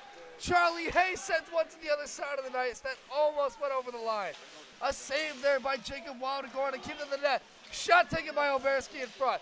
Rebound, falls in front of the goaltender row. Puck is loose in front, and we'll get a stoppage in play for the net coming off its moorings. That was almost a game there, Michael. Almost the game. That was an amazing hustle play by Calvin. Wow. I wish we could have got a zoom-in shot on that net. I believe we did. You saw it on your screen. Jacob Waligoro moving in to save the game for the Knights. That was, man, what a chance. And then a it great gets face-off play by the Chippewas. And then back here in the end at the Chippewas zone, pile up in front of the net. Calvin's really trying their best to score this goal and tie this up. They are getting in front of the net, getting in that low slot. However, CMU's meeting them at that challenge. And CMU has so far, with just 1:48 left, stopping them. Both teams again. Now this time a timeout assessed by Coach Tyler Cataline. And he's going to rally his team. What I noticed is in hockey, whenever you get a pile up in front of the net like that, it starts to get chippy. That time, I did not see a single CMU player do anything to instigate anything. They're playing smart and disciplined because they cannot afford to take a power play right here with how desperate this Calvin team is. Yeah, you don't. The last thing you want right now is a bad penalty taken to end the game. I'm sure Cataline is telling his team, stay disciplined. Don't allow them to get in your head right now. You really don't want them. You really don't want a penalty here because that's 1:48 with a pulled goalie, probably a 6-on-4. You don't want that. Just stay disciplined, get the puck out of the zone. The goaltender pulled for the Knights. They get a second chance for the faceoff. Waligoro loses the draw. Simon Sully wins it. Great Sending play. It down the other side of the ice is Kyle Chapman that went wide. St. Andre streaking in to win. Oh, he couldn't beat out the icing. Call. There's no way. St. Andre won the race down to the other side of the ice, and the referees called an icing anyway. Fans here and players alike are not happy with that call. Wow. St. Andre beat out that icing. Mike, I don't even know what to say about that one, Mike. St. Andre's not happy. St. Andre won the race down to the other side of the ice, tried to put He's the a game very away. fast player. He is not happy. They're going to give the faceoff, however, at center ice, so they won't give them the benefit of the doubt right there. The Knights win the zone. Oberski tags up with the group of Knights. 1:34 left to go. One more chance for the Knights to get even. They need a second goal in this game to tie up with the Chippewas. They lead 2-1, looking to close out this series with the win. After they tied last night in the game, that's been even all the way. Shot by the Knights. Rebounded in front. Blocked away by Jacob St. Andre. And now Oberski keeps it alive. Tries to cycle it to the Great other play side. by Gibbs, And getting it out of the zone. That's game. Chicken parm! Isaac Gibbs! Isaac Gibbs! Send them home happy! And to make this a 3-1 game, put that in your bread basket. Isaac Gibbs ends the game for the Chippewas. Length of the ice goal. Full court. You know what? We called that as Isaac Gibbs, but how about Joey Simon Selly in there to help him out? Oh, he What a fed him job by the that. Chippewas. Simon Selly, 91, fed it to number 19, Isaac Gibbs. A very long-range goal. And the Central Michigan Chippewas come back on home ice after their second tie in as many weeks. And they break the ice again. And they will come out of here, and they can hold on for the last 1:10 in this third frame to close out this series with a tie and a win. 3 crucial points for the Chippewas. Shot by Gill, blocked away by Great the captain, defensive play by a great Martin. night by Brendan Martin. Had 2 goals in this game off of feeds. A shot taken there by Balin in front of the net. The Knights with one more chance to set up. Blocked in front by players. Right off the post. Another try by Balin on the other side. It comes back to Waligoro at the point. And they try to keep it in. Balin can't. And he has to circle back, almost wait for an offside. 40 seconds to go. To the bars. Seaman to the other side of the boards. Balin knocked off the puck. To the point for Anderson. Kept it alive. He did not. And the referees called an offside with 30 to go. Both teams will change.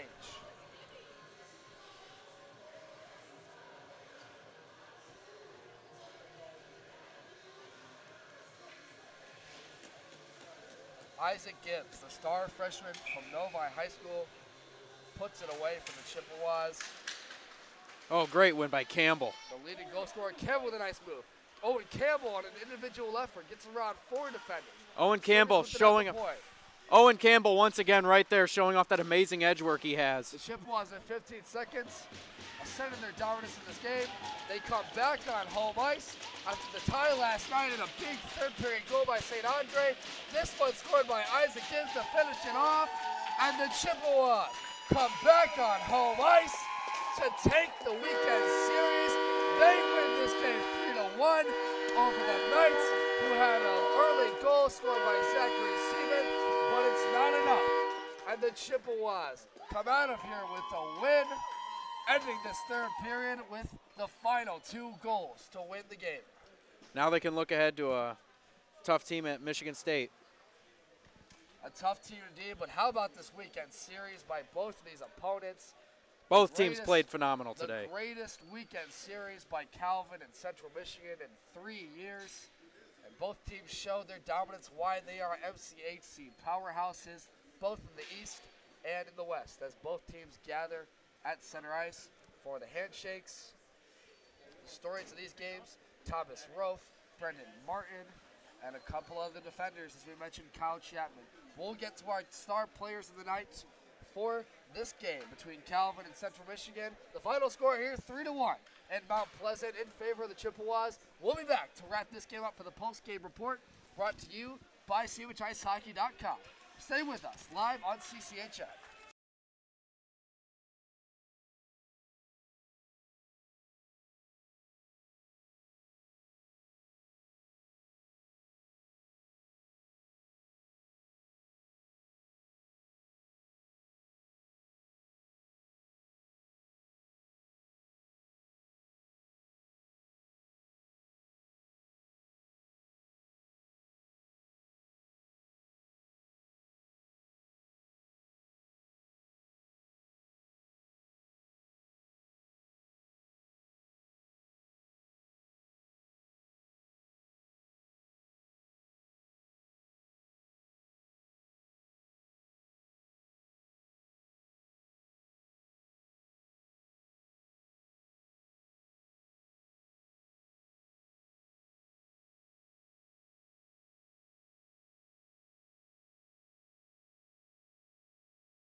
Welcome back to Martin Ice Arena here after the post-game wrap-up.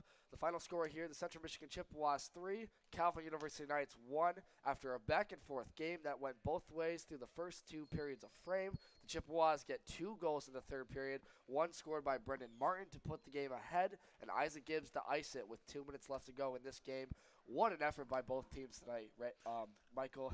And really, the story of the game had to be the excellent play by the Chippewas, both in the 5-on-5 and on the penalty kill.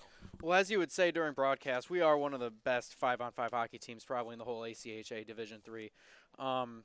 We had some problems getting into the penalty box. The 5-minute major made it a contest when they tied us with a goal from Seaman. But besides that, when we were 5-on-5 on the ice, we thrived. We dominated every facet of the game. We dominated the physicality, moving the puck, staying in the offensive zone, dominating time of possession. It was a very all-around well game from us. Chippewas end tonight's score with 42 shots on goal, 3 of those goals going in the net. That gives goaltender Walker a 39 for 42 effort tonight. A strong play from him tonight. You know, Calvin will not end this series with the official win total, but after tying last night and playing even throughout this series, they really impressed us tonight.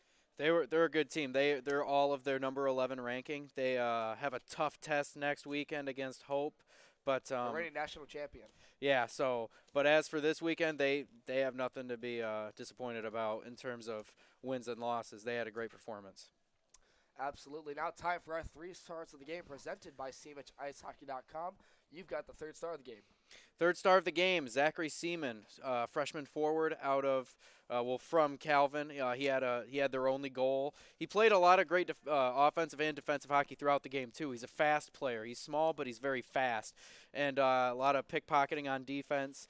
Great puck movement. He sees the ice really well. He is going to be a problem in the years to come. 2nd star of the game, assessed to Thomas Rofe, saved 36 on 37 shots tonight. Now officially has 6 wins on the season, or rather 5, including the Lauren Jones win, as well as Joel Drucker's start throughout the season. You know, how about Thomas Rofe to really keep the Chippewas in the game? You know, we saw a lot of power play chances from Calvin, and Rofe was able there to keep them in the game when they needed him most. Yeah, you know, Rofe, he flashed the leather with the glove. He used the blocker. He used the pillows. He swallowed shots up with his body. He really protected the 5-hole well in the low slot, and it got Chippy in front of the net. He never let it phase him. He guarded his crease phenomenally. He had a great performance. Michael, you've got the last star of the game, the 1st. 1st star of the game, the senior captain out of Novi, Brennan Martin. He had the 2 goals for CMU. He played amazing 2-way hockey. He was great on defense as a defenseman. He's always using the stick, laying the body. His big thing is positioning. He's never out of position, and I've very rarely seen him get beat one-on-one. And against Calvin, he never got beat one-on-one. That's huge when it comes to that top 6 forward group. Looking ahead now for your Central Michigan Chippewas on the schedule, they will head next weekend on November 19th to play the Michigan State Spartans in Suburban Ice Arena of East Lansing there. That game will be live on CCHN for all of your viewership pleasures. They will then travel back to finish out the weekend series at home here in Martin Ice Arena. We will be on the call for that game as well on November 20th. For, as we mentioned earlier, the Calvin University Knights, after coming off now will be a 5-game losing streak, not including the tie, they will face the Hope Dutchmen, the reigning national champions, for what will be an extreme test for them. As always, we'd like to thank our production crew here for their efforts tonight on the sticks. Our producer, Reagan Cleese, who will be on the call next week against Michigan State University. For the camera person, Emma Samantha, coming in tonight. And for a big save on our part to help us with the production tonight, Michael France, great job by you tonight on the color call tonight. It's been a pleasure to meet and get to know you during the last year, and as well as call this game with you tonight. Expect to see us a lot more. Now for Devin Sarah, Reagan Cleese, Mac TV, Kerry Hamble, Nick Toner, and the rest of this amazing staff that help us do everything we do, we wish you farewell. You're watching CMU D3 Club Hockey here on CCHN. Have a great night, everyone.